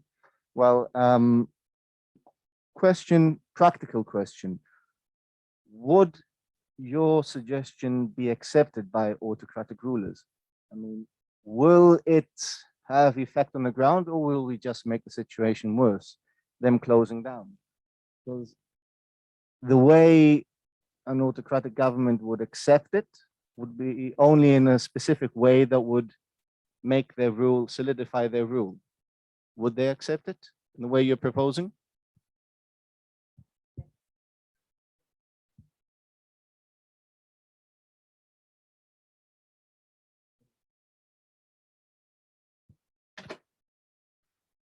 In your presentation, you listed a number of factors that drive conflict.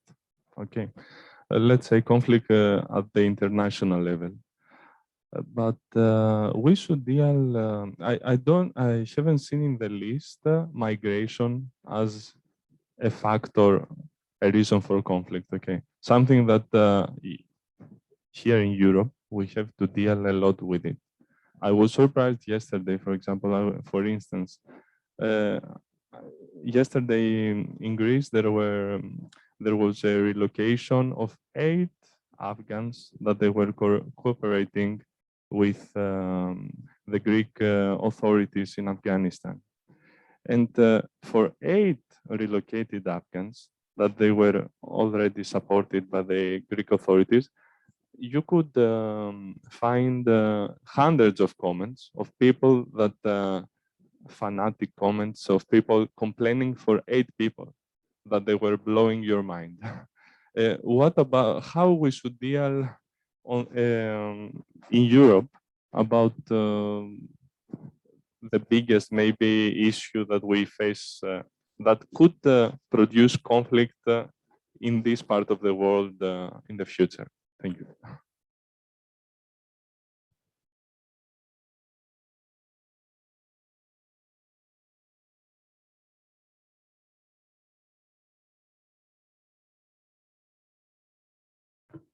Sorry.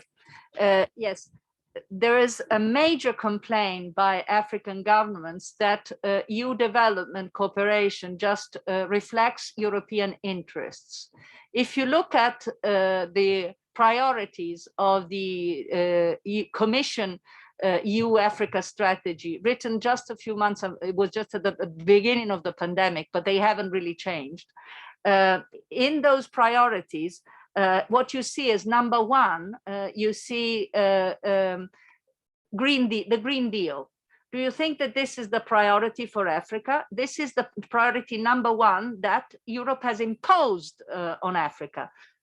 Green Deal. Number 2, digitalization. So what I'm telling you is that so far in the policies that have been pursued by the European Union in Africa, let's say the goals were basically goals that were decided by, and this is what they're complaining. The African governments have always been complaining that there is an imposition of these, of money is being given, but to do this, this, and this. So why not do something that at least will be helpful for the people at large? Because what even the European documents tell us is that by simply sending money to promote private investment, this will not really change the situation of large numbers of people. It will largely go in the hands of a very limited number of people. So it won't change the situation. My problem is reducing the possibility of having a fertile ground for terrorist movements. This is one of my points. So the point is, if you look at the position in Francophone Africa with respect to France, they hate France. Why do they hate France? Because their governments are always negotiating with l'Élysée, with Macron, and regardless of whatever is happening in their own country. So what I'm saying is that it would be strategically, so my argument is that it would be strategically more useful for Europe to change its policies. But I know that I'm talking just in the voice. It's like if I were talking to a wall. It makes no difference. But I'm just saying that in rational terms and looking at the elements, and especially at those 4 quadrants, the elements that should be taken into consideration, strategically, it would be more useful for Europe to change and not to just focus on secularizing the policies or trying to stop, in any case, very limited numbers of people compared to what is happening inside Africa. This is why I wanted to give you the figures. With respect to the second, but we could go on discussing this. With respect to the other issue, and that is conflict, well, it's the narrative. I mean, I decided not to focus on the European political discourse. Actually, I only quoted the beginning of why do we have this crisis framing of migration policies. This is largely, but this opens a new chapter. It's the populist discourse. It's the fact that there is no filter between internal and external policies. It's the internal dynamics that are now driving our external policies. And unfortunately, electoral dynamics and the rise of populist movements is against the interest of the EU at large. What I'm arguing is that then let's have another discussion about political dynamics inside each member state, because I'm not actually mad with the EU. I think the problem lies in the individual national political systems and the fact that they're not looking forward. How are we going to approach the future? if we're so divided. We have China, we have the United States, we have and India will be a big player in the near future. And do we think that we can deal with this with the populist arguments, with fighting inside us? It's like, we're fighting among us, and it makes no sense because we need to stick together because the challenges are big challenges. But this would open a discussion on populism. Okay. Thank you. We can discuss a lot about that as well in the working group that I chair. So I would like you there. So it will help me lead the discussion. Thank you very much. Sorry, we are being a little bit late, and apologies for that. We will move the coffee break later on. I know that the coffee break is the most important aspect of a meeting, but it will be there. It will be a bit later on. I want to invite now a colleague, a very good friend, Professor Apostolos Papadopoulos. He is a geographer, an economist, and a sociologist at the same time, so he's he's here with many capacities, many respects. He's going to give us a more, I don't know how to put it, a more economic approach, or a more geographic economic approach to migration, on migration inequality and inequalities through the lens of the socio-spatial approach. And Professor Papadopoulos is a professor in the University of Harokopio, University of Athens. He's also the director of the National Center of National Research. What's English? National Center of Social Research. National Social Research, yes, Center of Social Research. And without further ado, I thank him for coming here. He came for a day only. He's living in a sort of, we are starting our own post-pandemic traveling, so he's going abroad on Sunday, but he politely accepted to come to us today. I thank him and I give him the floor. Apostle, you have the floor. Thank you very much. Thank you very much for the invitation. I greatly appreciate the invitation because I had the chance to attend the very interesting presentations, and also to see that there is an interaction with students, which is the most the thing we all are after all. So my presentation is based on a research project I'm working for the last 3 years and a half, having to do with, it's called Imagine, as you see at the bottom of the slide. It's called Imagine, and it has to do with territorial inequalities across Europe, and also to addressing the issue of spatial justice. So issues which are very important and at the same time hidden behind the policy discourses. So my own, I will start with a word, a Greek word called metamorphosis, which means actually transformation. And it makes perfect sense under the current circumstances, because of the migration crisis, because of the climate change, because of COVID-19. And this is a word that was coined by Beck just before he died. And the book is called Metamorphosis of the World. And why this book is important, because it points out to the important issues. One issue is that there is a change, there is a new framing of social issues at a transnational level. So all issues or social issues now are not at national level, but also at transnational level. And the discussions, the second of his points is that the practice and acting has to do with the global, at the global level. It's not, it might be regional, it might be local, but also taking place at the global level.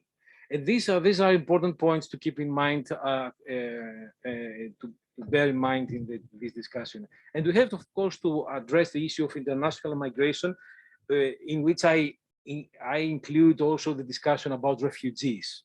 Okay, and the international migration is at the center of global discussions. It has seized the attention of both academics and policymakers. And policymakers are obviously stronger than academics to determine the discussion and determine the narrative, but also academics have their points. And in the current situation of Afghan crisis, I would say that it proves the point that international migration is always always a high issue.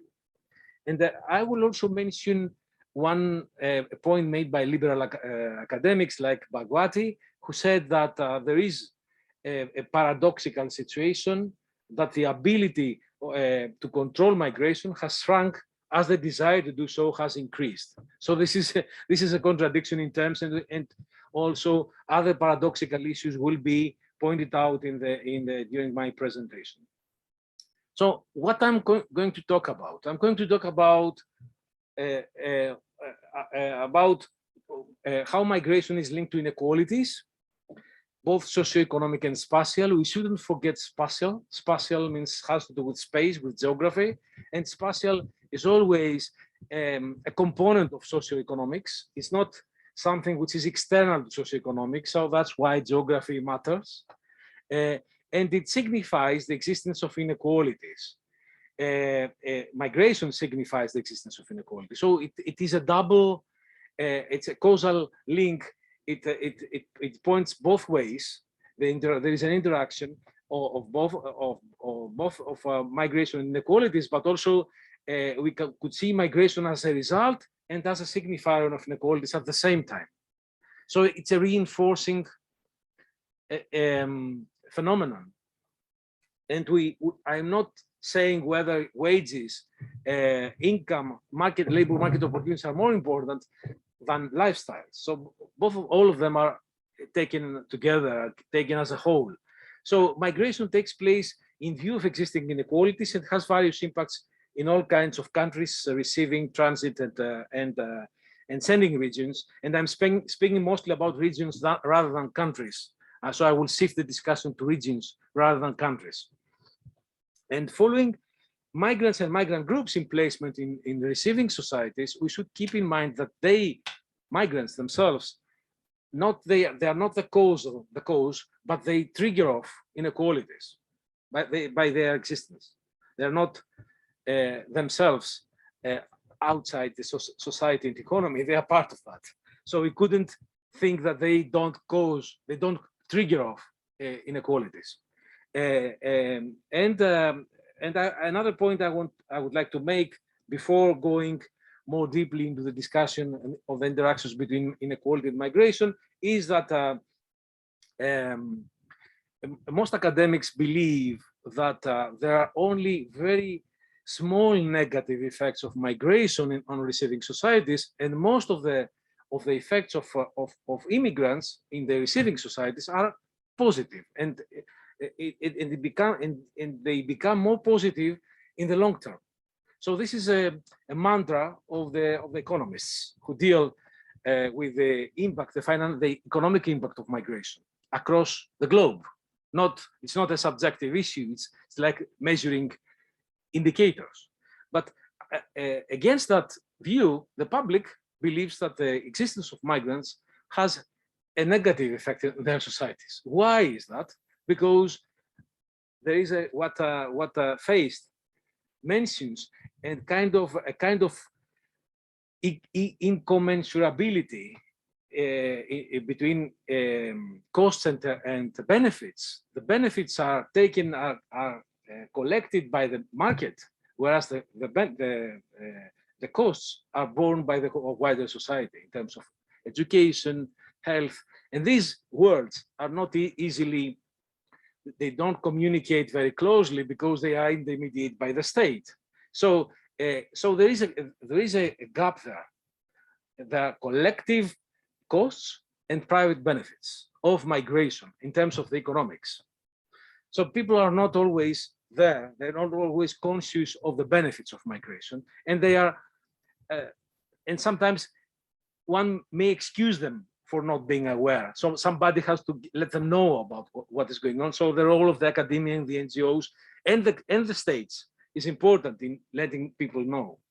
So going now deeply into the discussion on migration and socioeconomic inequalities, an important discussion is that there are different forms of migration. We all know that: skilled, low skilled, or unskilled, or forced migration, different variants of migration. And migration occurs at different levels, different contexts: social, cultural, economic. And also there is a mutual causality between migration and inequality across space, and both within and between regions. So there are different dimensions in this equation. They are not, it's not an easy issue to depict migration and its impact in general, only in specific places, in specific regions, under specific circumstances, and in specific time periods. So I'm posing that because we have to be very conscious of the discussion and not generalize that easily. Generalization is not always, it does not always bear the truth of what is going on. So, and we also should bear in mind the scale and the impact, which is also important.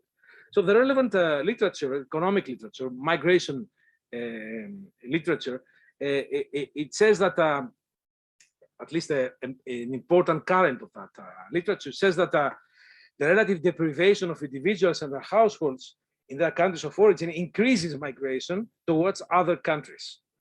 The more poor they are, the relative deprivation triggers off a process of migration.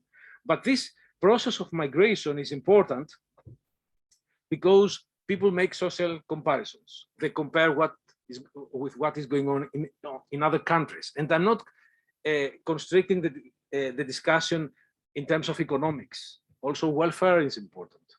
Lifestyle is important. Well-being are important, which are multifactorial issues. They're not addressing only the economic issues. So what people compare is not easy. We have to to understand that by doing research and by doing mostly qualitative research rather than quantitative research. So there is this old migration truism expressed by Russell King, who says that people will always want to migrate to improve their lives and their families' livelihoods, while continuing global and individual inequality will continue to serve as a key push factor with driving migration and all the desire to migrate. This, of course, does not explain the mechanisms of how people and why people migrate. And if we want to deal with the mechanism, to address the mechanisms, we have to search more. And now there is a discussion taking place on migrants' aspirations. And I'm mentioning that because aspirations may be a prerequisite, it's not the enabling factor, but is a factor which plays an important role when someone wants to understand how migration process takes place. So aspiration is one of the factors, and it's very important. And also the resources of the people is another factor. This is the enabling factor, and their networks. So, but the important thing is that aspirations may be a prerequisite for migration, but also a consequence of migration. That's why people migrate from country to country, changing their aspirations or improving their aspirations, like refugees, secondary movements of refugees. So it's not only about economic migrants, the discussion. So some 20 years ago, the Danish government commissioned a report to a group of economists, and they came up with this fancy term nexus, migration development nexus, which is very important, very interesting. And this nexus is to show that there is any linkage between development and migration. And this linkage, if we saw at these linkages in the historical perspective, we will understand that different time periods there were different issues behind this nexus. For example, in the 50s and 60s, the focus goes on remittances and return migration. In the 70s and 80s, it was about underdevelopment and migration, alleviating poverty and also brain drain. So we passed from an optimist reading of this nexus to a pessimist. And now in the 90s, it became again optimist, by looking at the circular migration and the benefits that the circular migration bears for the receiving countries, and also possibly for the future benefits of the sending countries. So win-win situations, which do not exist. So the dominant view is that migration is seen as a tool which needs to be used properly if it is to spread and or promote developmental effects. So this is kind of an instrumentalist view of migration, that it enables development, and which is a very important argument, in fact. So migration is considered a solution. So I am not of those people who say that it's not a solution, but it's not the solution. It may not be the solution. So there is a paradox. So a lot of paradox. I warned at the beginning that there are many paradoxes surrounding the discussion on migration. There is a paradox of development-driven migration, which should be seen as falsifying the narratives that cast development as a solution for perceived migration problems. So we should look more at the social transformations, along with the socioeconomic and political realities linked to migration, not decontextualize migration, but contextualize migration, and see also migration and development as co-constitutive aspects of social reality. So it's a co-constitutive factor, migration, of development. It's not the constitutive factor. So the contribution, and then I add to the discussion the issue that there is a need to shift the discussion from migration and be informed by the mobilities approach, which is a very interesting approach because it makes us more conscious of the fact that mobility and socioeconomic inequalities are closely interwoven, and also think that mobility happens in space, so it connects different places and spaces and regions. So mobility cannot happen without the spatial aspect and without the places.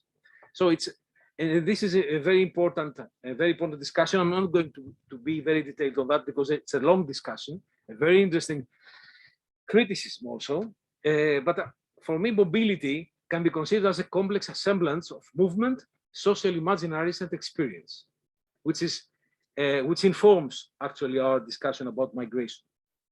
And of course, when we speak about mobility, we don't think that only people are mobile, but we relate these people who are mobile with immobility, with people being moored, or the moorings, and the dwelling, the stillness, the speed, the hybridity, the liquidity, all of these aspects together.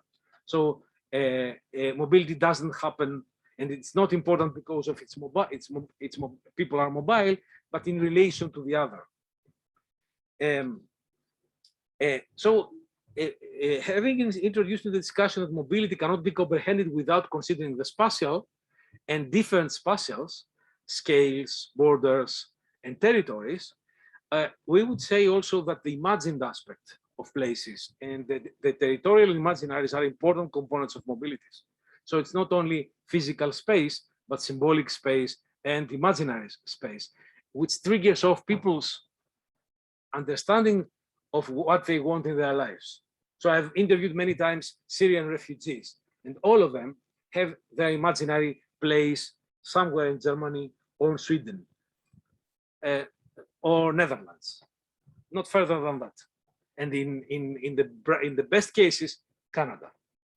So these imaginaries are very important and very well constructed, and which play a very important role. So mobility can be seen as a strategy for bringing about justice across societies and space, and don't take this point at face value.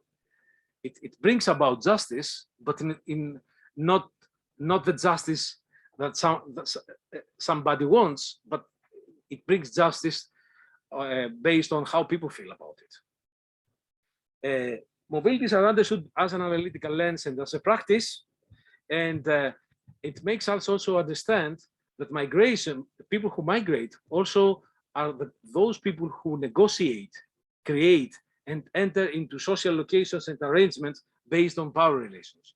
So people, when they migrate, they actually negotiate their position in spaces, in places.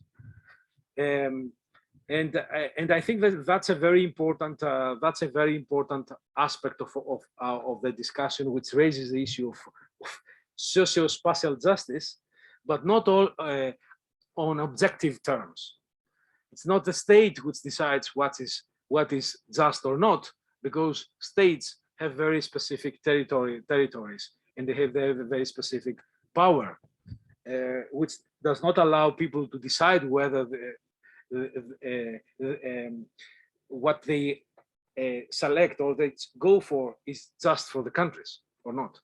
So the dynamics, there are complex dynamics created between situations of settlement and situations of mobility. And so this is the schema actually of the explanatory schema. Migrant aspirations are continuously reconstructed on the basis of resources and capabilities, social comparisons, and the migration process through the lens of the destination country, maybe different destination country each time. And on the other hand, adding into the discussion the issue of transnationality, we see that there are exchanges and simultaneity. People have positions in different countries at the same time, being transmigrants, and acknowledge also, or they are following, they're trying to achieve their well-being along with the well-being of the locals in receiving countries. So migrants are people with agency, no lesser agency than the locals, by negotiating their presence, becoming attached to places, and obtaining multiple belongings. So this global discussion I introduced at the beginning makes sense now. I think it makes better sense now. And I'm going to show you just some graphs, just to not to have a very monotonous presentation of conceptual, trying to build a conceptual framework, but also to show that if you look, this is the last IOM estimates for migration for migrants in terms of destination and the origin countries, and we see two different rings, colorful rings, and if we want to connect them, this is an interesting picture depicting the flows of international migrants between regions of origin and regions of destination, although this is a very crude illustration because people maybe move around very often. So this is a kind of snapshot. It's not the whole picture because people tend to move all the time. So it depends on when you took this snapshot. And this is an important thing that whereas Europe and the United States, Northern America at the very end, Europe still has a very big proportion of people moving, leaving countries of Europe and going to somewhere else in Europe. As you can see here, 2/3 of the people who are immigrants in Europe are moving within Europe, actually, not confirming what was the previous presentation saying, that a lot of Africans who are next door are not moving to Europe, they are moving within Africa. So it's important to have in mind that most of the European migration is intra-European migration, and this is an important thing. But also you can see the flows from the different regions of the world to Europe and Northern America. And another graph, asylum applications across Europe. This graph depicts the ebb and flow of asylum applications, if you allow me to use this metaphor, and you see the peak in the number of asylum applications in 2015 and 2016. Most of them went to Germany, as you see. This red, or the peak is Germany. These are the 5 most important destinations of asylum applications in Europe. Still in 2020, Greece is the 4th. It's the only one that you see the actual numbers. It's gone down from 77,000 in 2019, the asylum applications, to 40,000, just over 40,000. But still, Greece is taking a very important share of the total number of asylum applications across Europe, and this is important. And you can see this evolution, and of course Hungary and Sweden. Hungary just actually went to zero in 2020 from 177,000 asylum applications in 2015. It went down to 155 asylum applications in 2020 by closing its the borders. And it's a very important thing. So these inequalities are important. And what is more important is the regional allocation of these. Yes, the regional allocation of these asylum applications. And you can see here the cumulative asylum applications for 10 years between 2008 to 2017. And you can see that these asylum applications are concentrated in specific regions in Europe, not only in countries, but also specific regions. And another one at a lower scale, not two level. So this illustrates that the issue of the burden, so to say, the burden of refugees and of asylum seekers and so on is spatialized. And that it's no wonder that specific places and spaces and regions across Europe, they raise their claims against them, or trying to protect against these flows. I'm not defending them. I'm just stating what is going on. And there's an ESPON study which came out last year, 2019, I think. And it's interesting to, if you want to have a look, it's called Migrare. It's the acronym of the study. And and here I'm mentioning some of the findings, which are very important. I'm just going to pick up 3 or 4 of them. It's 3 slides of those. So one important finding is that the pathways and distribution of refugees and asylum seekers across European territories varies depending on several factors, with different tactics adopted by incomers to reach their preferred destination over time. So there are different preferences. So all of them want to go to big cities, not to rural areas, to where they will find a lot of employment opportunities as they depict it in their minds. And this creates an antagonism and the problem with creating, of concentrating too many people in specific places. Another finding, it takes 2 to tango. Integration is a complex outcome with different challenges faced by European territories.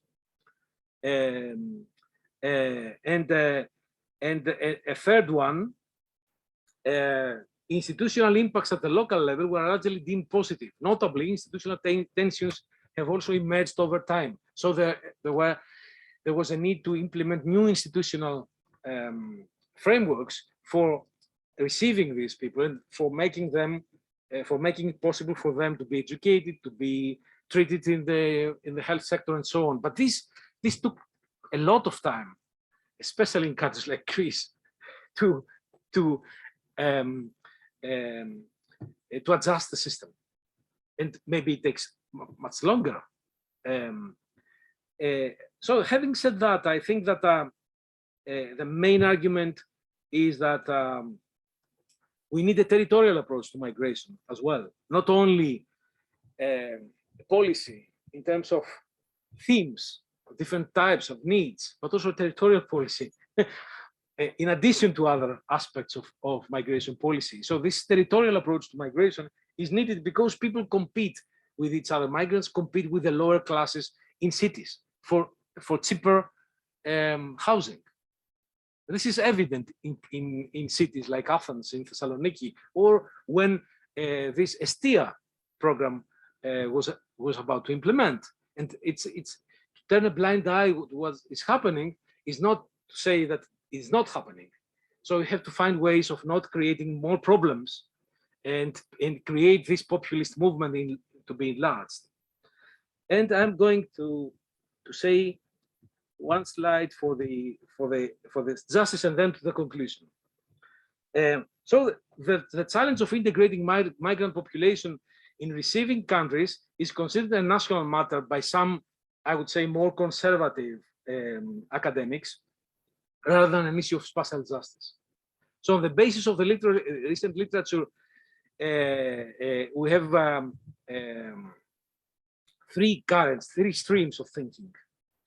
I don't know which is the most important, or the one that one is most fond of, but I would mention all of them. The liberal stream of thinking after Rawls regarding spatialized social justice aims at developing specific norms and indicators for measuring, monitoring, and promoting social justice in space, which is started long ago, of course, not in the current discussion. And so these spatialized social welfare policies were launched in the 80s and 90s in the Western European countries, but it didn't go very far. But they still exist as a tradition. So the second is a more recent critical spatial thinking, which is based on the Marxist critique of capitalism, which theorizes spatial justice as an antithesis or remedy to systematic articulations of human suffering. And then the utopian thinking, people who say that we need to pursue better ways in terms of democracy, participation, equity, and diversity, to have them respected. And they introduce also the issue of commons into the discussion.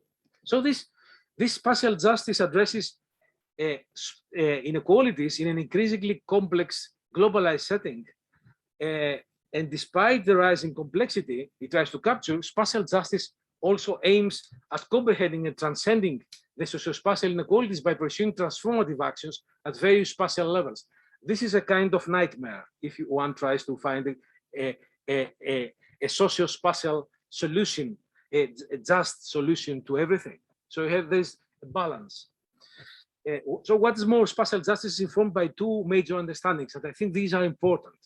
One is that spatial justice is a kind of normative aspect. Justice should be initiated, and that's the issue which is important, but also it is understood as an analytical framework which investigates the role of particular spatialities. Having said that, conclusions, okay? Reached at the end, at last. So we need to analyze the complexity and illustrate the complexity and asymmetry of migration and the refugee flows and mobilities across countries, regions, and localities, while also stressing that they don't produce the same results everywhere. So, so the solution to this equation is not always the same. The agency of migrants, and for me that's very important, plays a central role both in the development of thinking on migration and in shaping policy responses to people's movements. They are agents, they are not passive victims. Migrants and refugees have a significant level of choice over their preferred destination to move and over how they will react against overexploitation and maltreatment. They have done it many times up to now. They mobilize. The overconcentration is a problem. And the two aspects of migration and inequality, which is how inequalities shape migration, how migration results in inequalities, needs to be complemented by a third aspect, that of multi-scalar inequalities and issues related to justice. So at various levels, the interplay of institutions and social actors shape the inequalities resulting from migration, while also particular claims of justice are constructed as a result of actors' agency. So we need a more, and I'm finishing, this is the last thing I would like to point out, that we need a more elaborate system of analyzing injustices that will allow for integrating both material and moral claims, not only material, but also moral claims, which is also the issue of the liberal left and of the Marxist left, and which will be addressed institutionally at various spatial scales, minimizing contradictions. Thank you very much for your attention. And sorry for taking more time than I should. Thank you. Thanks a lot. quite an interesting approach and quite a very an approach that shows how the various aspects of migration are linked with social policies more in general, that the migration is not a separate entity, it is an integral part of modern or not modern states. Questions to the speaker, Rafael? Hold on.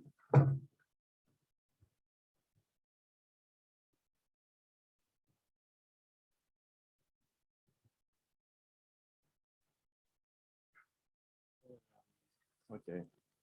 I would like to ask, after the recent migration and refugee crisis, many member states tried to approach migration through its territorial perspectives, applying dispersion mechanisms. They tried to approach it rationally, let's say. What do you think about the dispersion mechanisms through the lenses of special justice?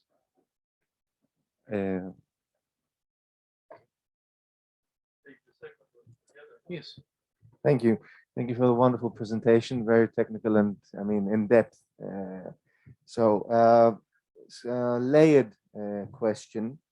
So wouldn't even allocation be possible? I mean, taking into consideration different diversities in the region, given that you did say that migrants negotiate their place. I mean, can you put them somewhere and that will help, or will it just change the next day? And will it help alleviate resistance with locals? Would it be possible to move people to places where they do not compete with locals? Thank you. Question is concentration. Yes.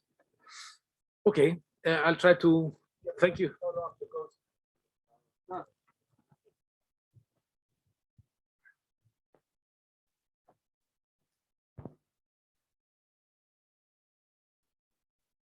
Is concentration, because in Greek TV we've always seen photographs of Moria. It's always been Moria, Moria, Moria. Although we do have a lot of people in Kavala, for instance. I haven't seen a lot of the Athenian news mentioning Kavala. In Greek, Kavala news has mentioned, but there hasn't been so much upheaval and hasn't generated so much press or negative press. Okay, I'll try to respond. It's not easy. Thank you for the questions. These are not issues which are not easily addressed because they are the policymakers don't actually want these issues to be addressed. They want to address the policy issues at a very general level, as spatial, and in terms of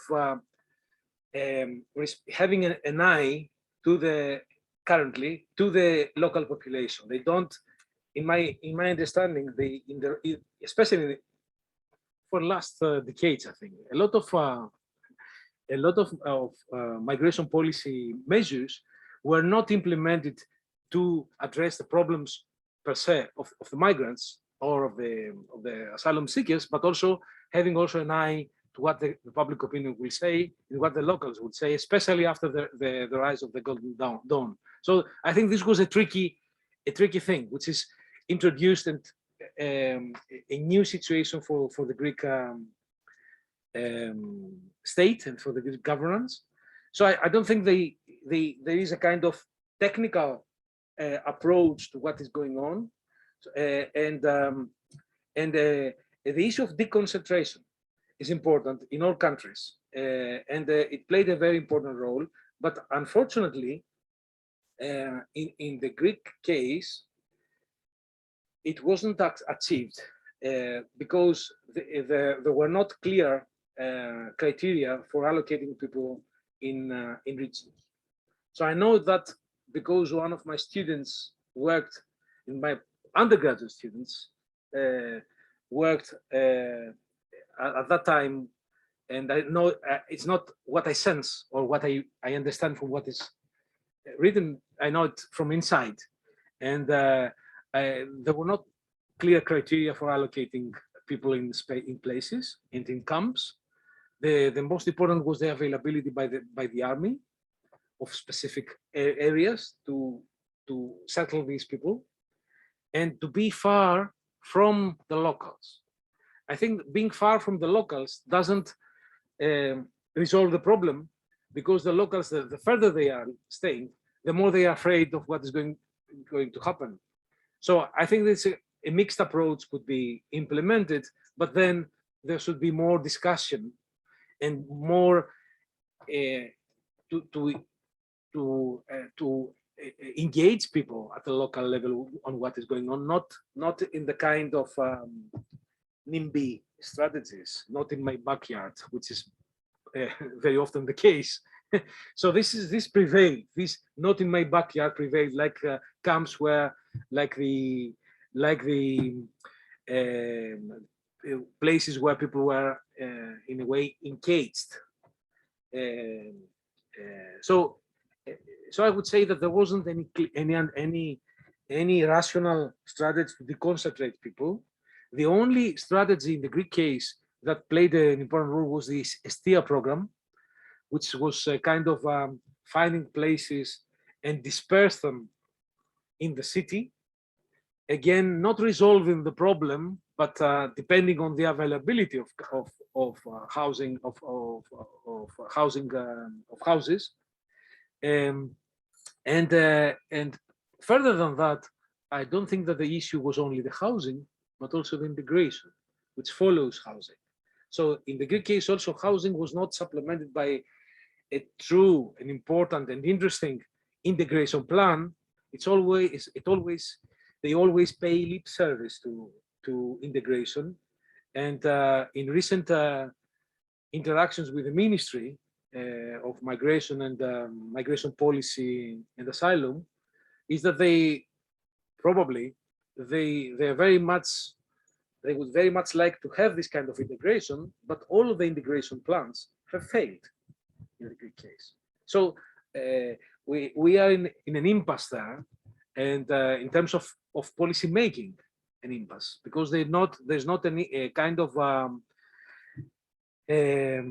interaction between the central state and the local communities, the places where people could potentially settle.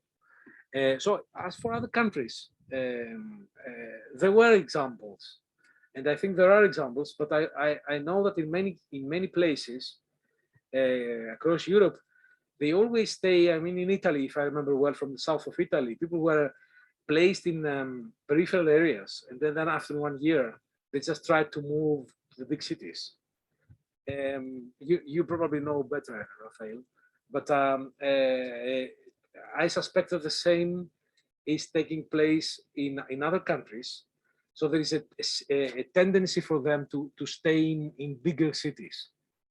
And only when the local administration plays an important role for their allocation to places, and they provide the resources and they provide employment opportunities and the kind of setting for them to settle, only that in that case we have successful examples like in the Nordic countries.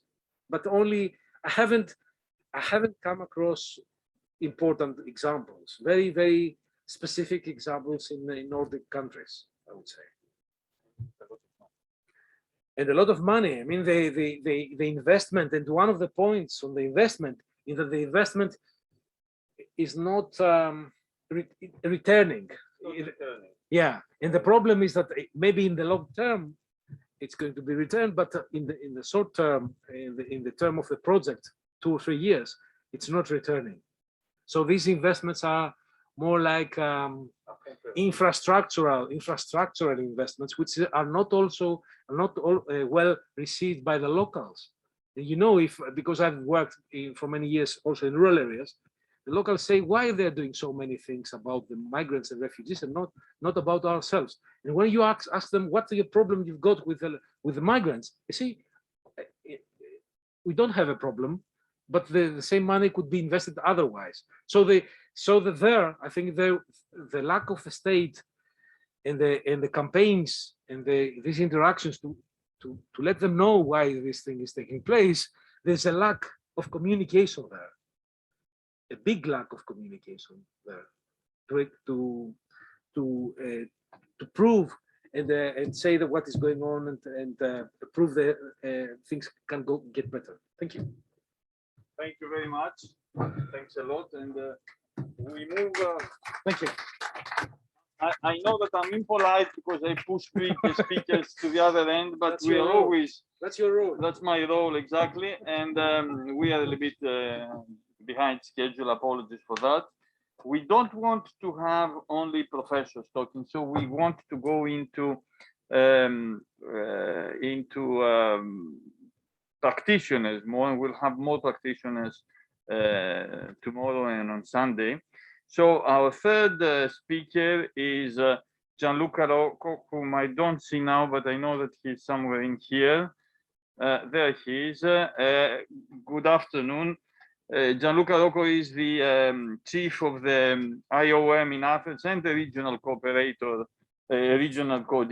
for the Balkans. He is, despite his Mediterranean origins, he refused to come to Naousa and taste our wine, and but I think that there will be another opportunity to have him there. I thank him very much for joining us from Athens, and again, apologies for being late. You've heard, I think, quite a lot of interesting points from the academic point of view, and I want to give you the floor to provide also the opportunity to see how migration is seen by, how to put it, the UN institutional responsible for migration. So thank you for being with us from a distance, and I give you the floor. Yeah, thank you for inviting in this very interesting, I would say even discussion that I was listening until now. Yeah, apologies for not being able to come up, but I got caught in some meetings. I had to leave the country, so it was operationally very, very difficult.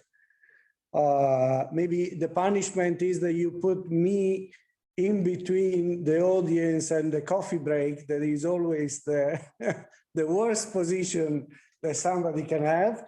So let me try maybe to go immediately into the discussion so that we can save time and all have our coffees. Politics and economy, very, very interesting topics. I would say much more from a academic point of view than from a operational point of view, because from the operational side, I will try, at least in my presentation, to see how positions are much clearer and unfortunately not very, very positive. Let me start this with a short story that happened a few days ago. A few days ago, they called us on the phone. Here, some people panicking because there are the Taliban in a small village in Peloponnese.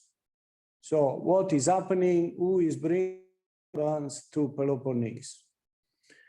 So everybody was alerted. We tried to find out. There were also pictures that were sent of these people going around. It was very easy to figure out these were people working there. And they were working there for months now, not in relation with the Afghan situation. So this story tells us, migrants are around us. They live with us, but unfortunately, in the modern society, we decide to see them when we want to see them. We decide to give them a label as troublemakers, as terrorists, when it suits us.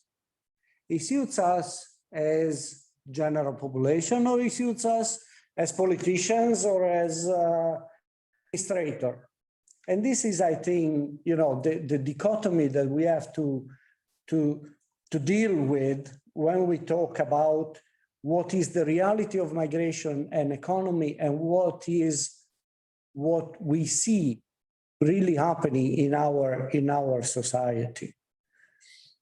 From the point of view of the politicians, the policies that we have in Europe, my question would be, do we really have a policy? Do we really know what we want to do with migration inside the EU?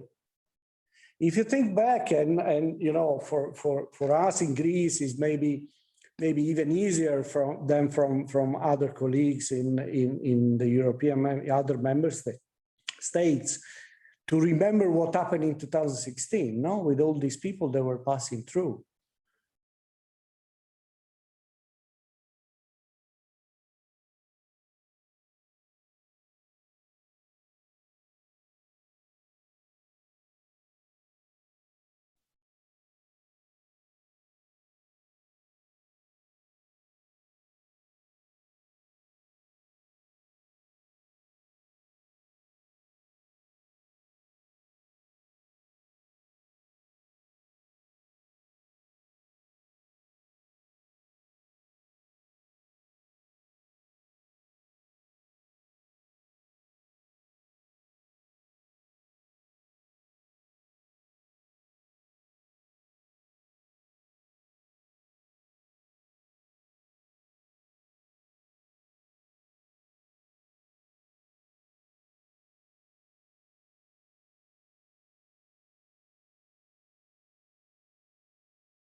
Okay, we have a small technical problem with our speaker.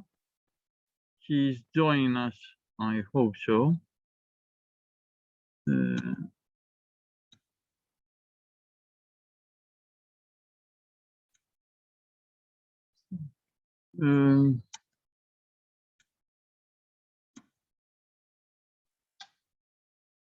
Adrian.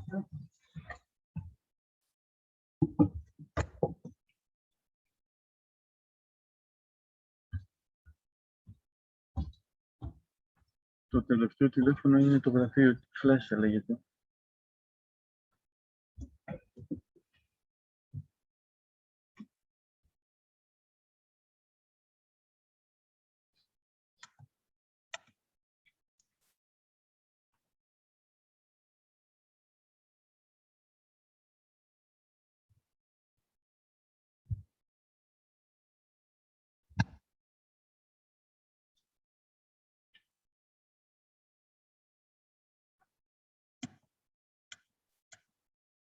So apologies for those who are online. It's not your connection, it's the connection of the speaker that has had a problem. We are trying to reconnect and hoping shortly that we are contacting him, as a matter of fact, so that he can, but we don't even know if he knows that he's no longer in.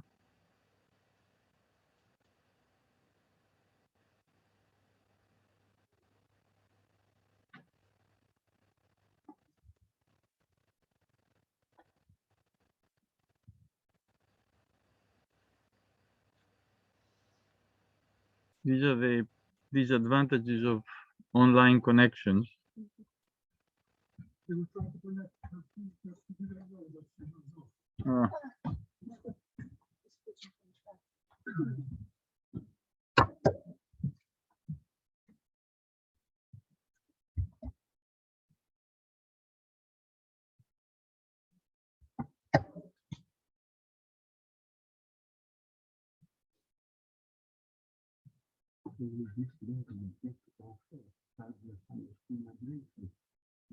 Sorry? Okay.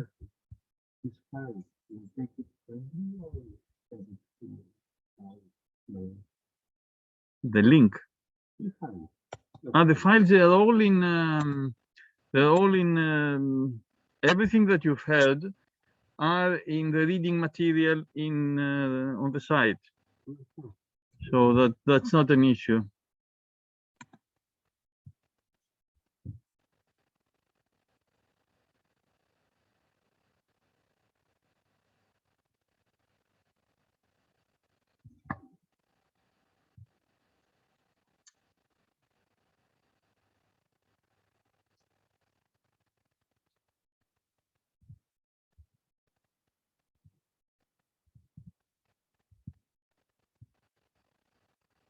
Sorry, I had an issue. Can you hear me now? Okay.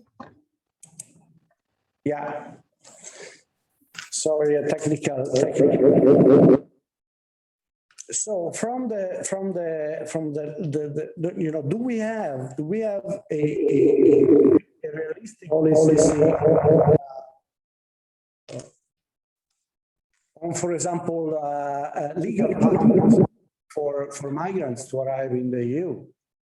I'm not sure. You know, we do have regulations, but apart from the family reunification that is very clear, what should be clear for the asylum? But again, we have you know 20 different systems in the EU.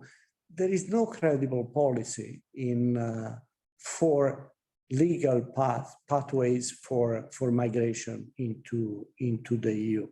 And in these conditions, you know, the more the situation, or the less the situation is clear, the more you trigger people to be on the move. And many of these people now, let's leave alone, you know, on the side for a moment, the Syrians, the Afghans, and those that are really running away from you know, a fear for their lives.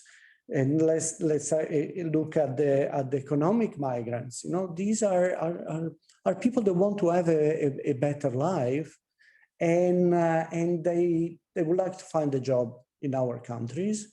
And since there are no clear and open policies on who can come and who cannot come and what are the criteria, then they all come in the move. So this lack of a general policy is also a pull factor for more migration in the EU. If you see what is on the table for a while now at the EU side, the new EU pact, there is nothing new there. There is nothing new that was not being discussed before.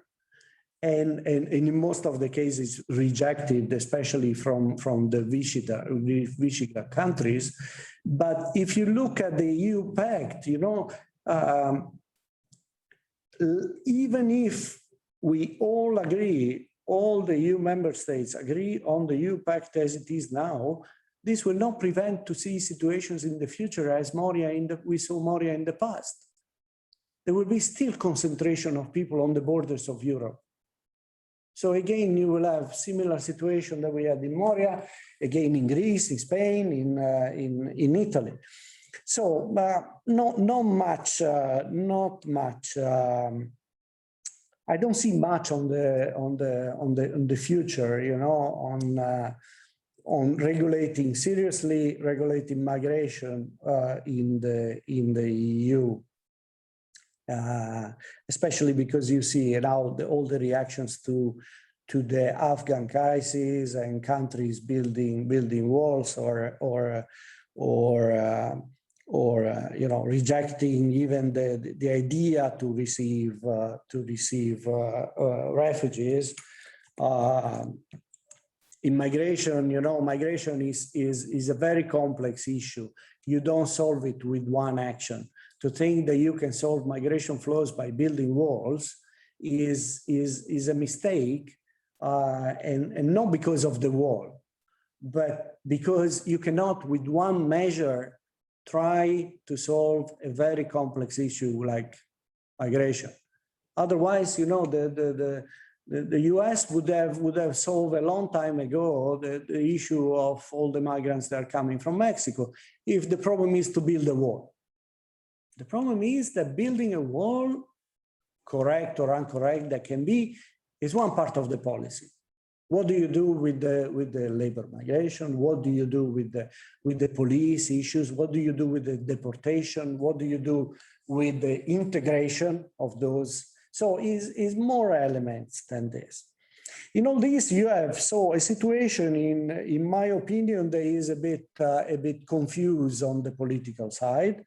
And on the other side, you have the economy of our country. Now, until few months or years for certain member states ago, Now, the excuse was in a very, in an emergency situation where your economy is collapsing, there is no space for migrants. I think that it was very, very interesting to hear my colleague, that was presenting before me, saying migration is a benefit. And there are studies on this, it doesn't matter how developed or underdeveloped the society is, the economy is, there is always job for migrants. And the migrants have, I remember that I was reading, I think it was the World Bank, that they made also some analysis on the impact of migration on the PIL of the country. There is always a benefit on this. The question is on numbers.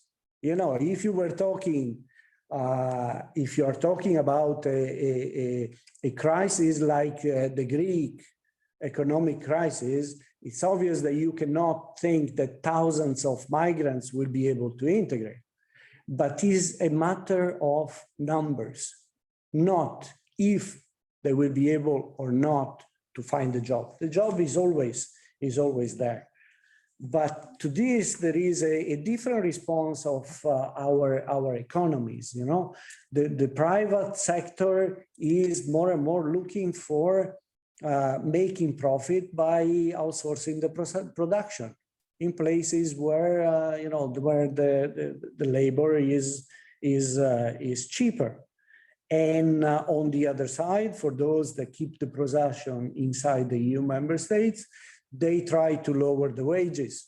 They try to make profit in that way. So in these conditions, it becomes also difficult for a politician that, of course, needs the support of the economic sector to make strong decisions, because there are no strong requests or demands or clear demands from the economic sector on which way to go. It would be easier if they will say, okay, we want to keep the production in Greece, but we want to have, the taxation for all the companies. Then it would be easier to work for the politician out of it. But now it has become a situation where migration is deciding if and which politician will be elected. So into this, there is a general attitude of the politicians to stay away from this, because you can, if it's not clear how your country plays,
meantime, just to save some time for when Mr. Rocco comes in, you know that we have two working groups, two sessions of working groups, and each working group will meet for 3/4 of an hour rather than in 1 hour because of the delay. So working group 1.1 and 2.1. 1.1 is with Dr. Bouroutis on migration as a solution to the economic imperatives, and 2.1 with Ioannis Papageorgiou on a review of empirical research on migration will take place here. So those who want to follow it, whether in present or through, well, in present you have to be here, that you know. Those who are in Zoom will have to remain in the same link.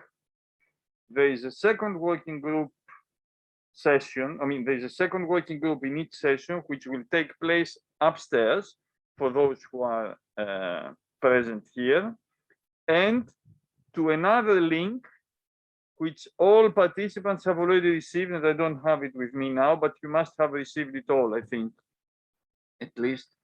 Let me know if you haven't received it, but if you haven't received it, I'm not sure I can give it to you. When hopefully we have back Mr. Rocco and we continue and finish the plenaries, we will move for 15 minutes for the coffee break upstairs, and then those who are in working group 1 ending in 1 will come here, and those who are in working groups ending in 2 will go upstairs.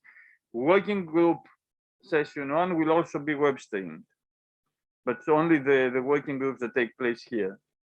I don't know if you have any news from Mr. Yeah, I'm back. We even have him.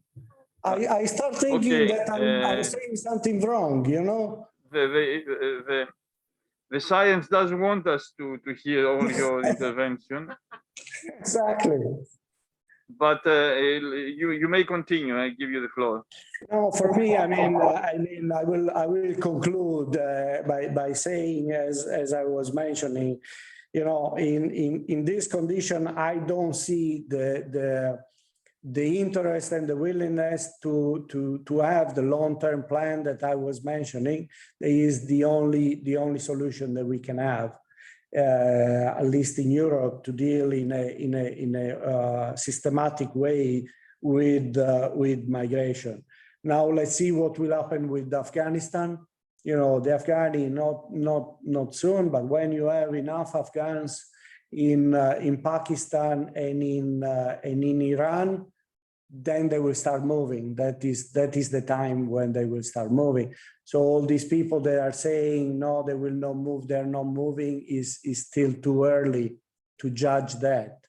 And there you will be another proof for you know, another way or chance for the EU to see if we want really to deal with the migration flows or not.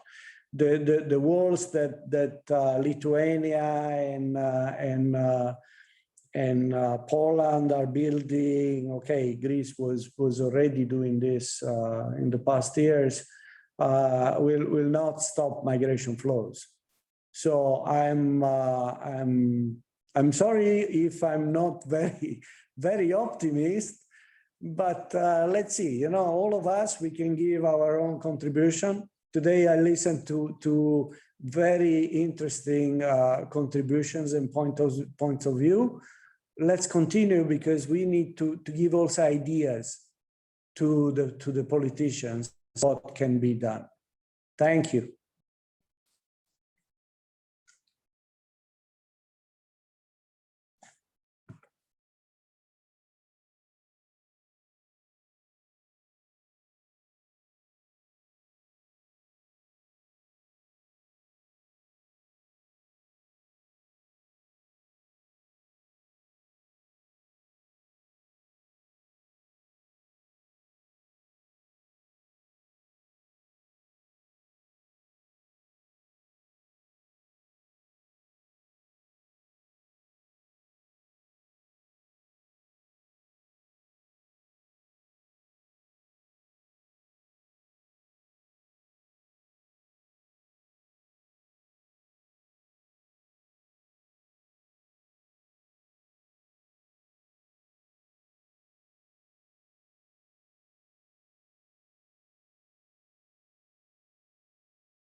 Okay.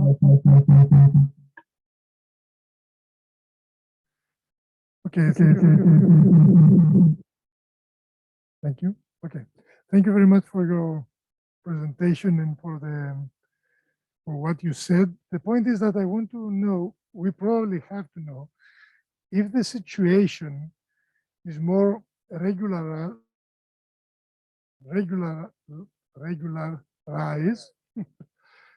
in terms of the procedure that it's followed for the asylum claimants, for the asylum seekers. I mean, we know the situation that it was quite difficult till 2017, but I think we have a normalization of the procedure so far. So we would like to know, since 2020, if the situation is better or not, and if there is any kind of implementation of an integration policy in Greece. Thank you.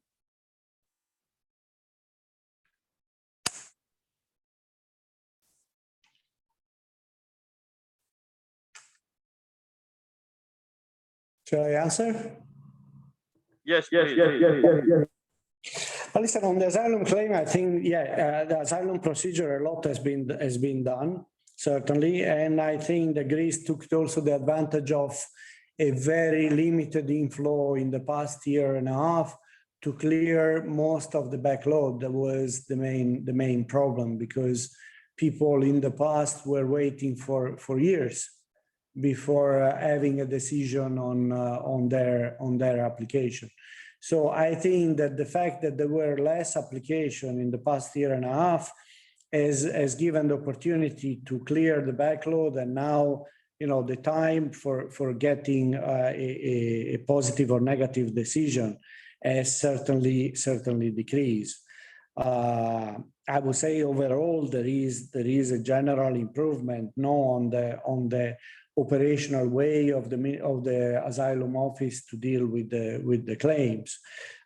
You know very well there were also introduced some changes into the asylum procedure. There were also some comments from the side of the EU, from the side of UNHCR. I would say that some of the elements were not fully endorsed or agreed upon, but nevertheless, I would say that the situation for the asylum seekers is much better now, because at least they have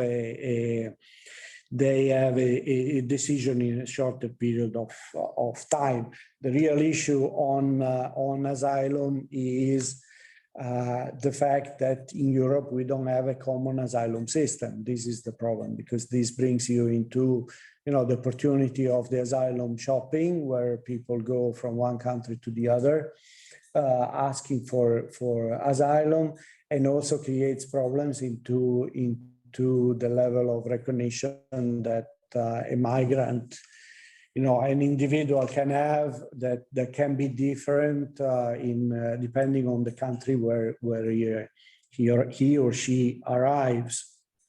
And this will be very interesting to see in the case of Afghanistan, because as you probably know, Greece has one of the highest recognition rate for Afghans in Europe, certainly much higher than other countries like Germany, for example.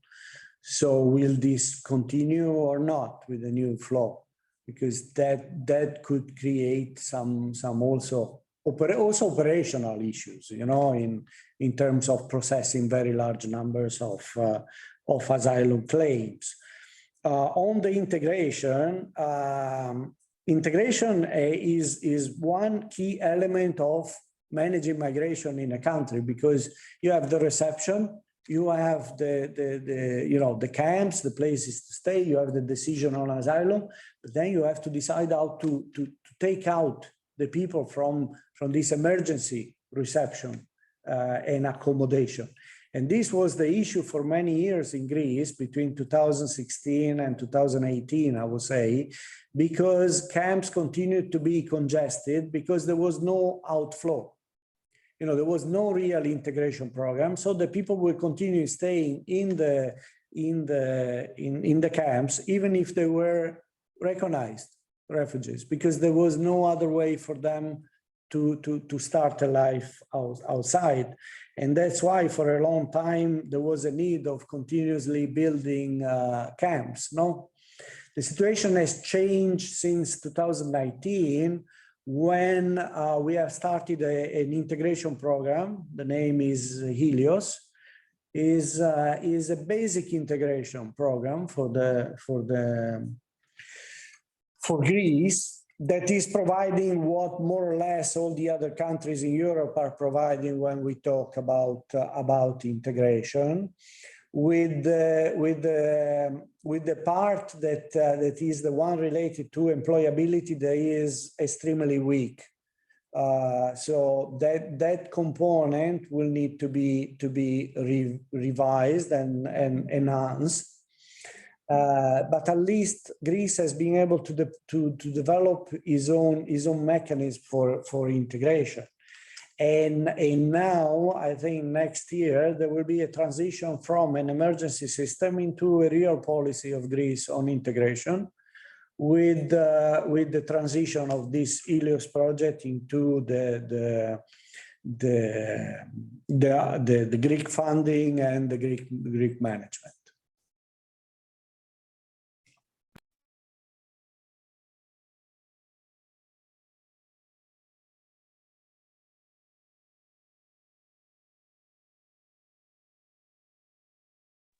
I cannot hear you.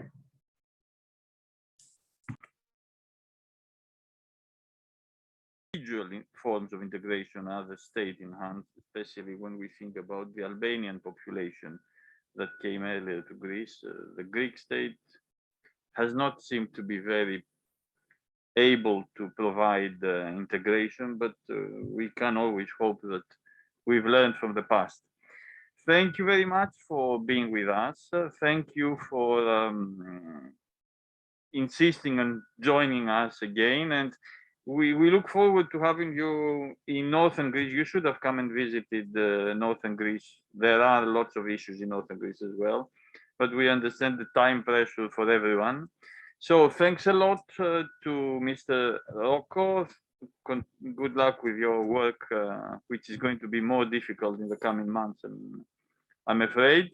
So there will be a 15 minutes break for those present here, and for those not present here as well. I mean, you can do whatever you want.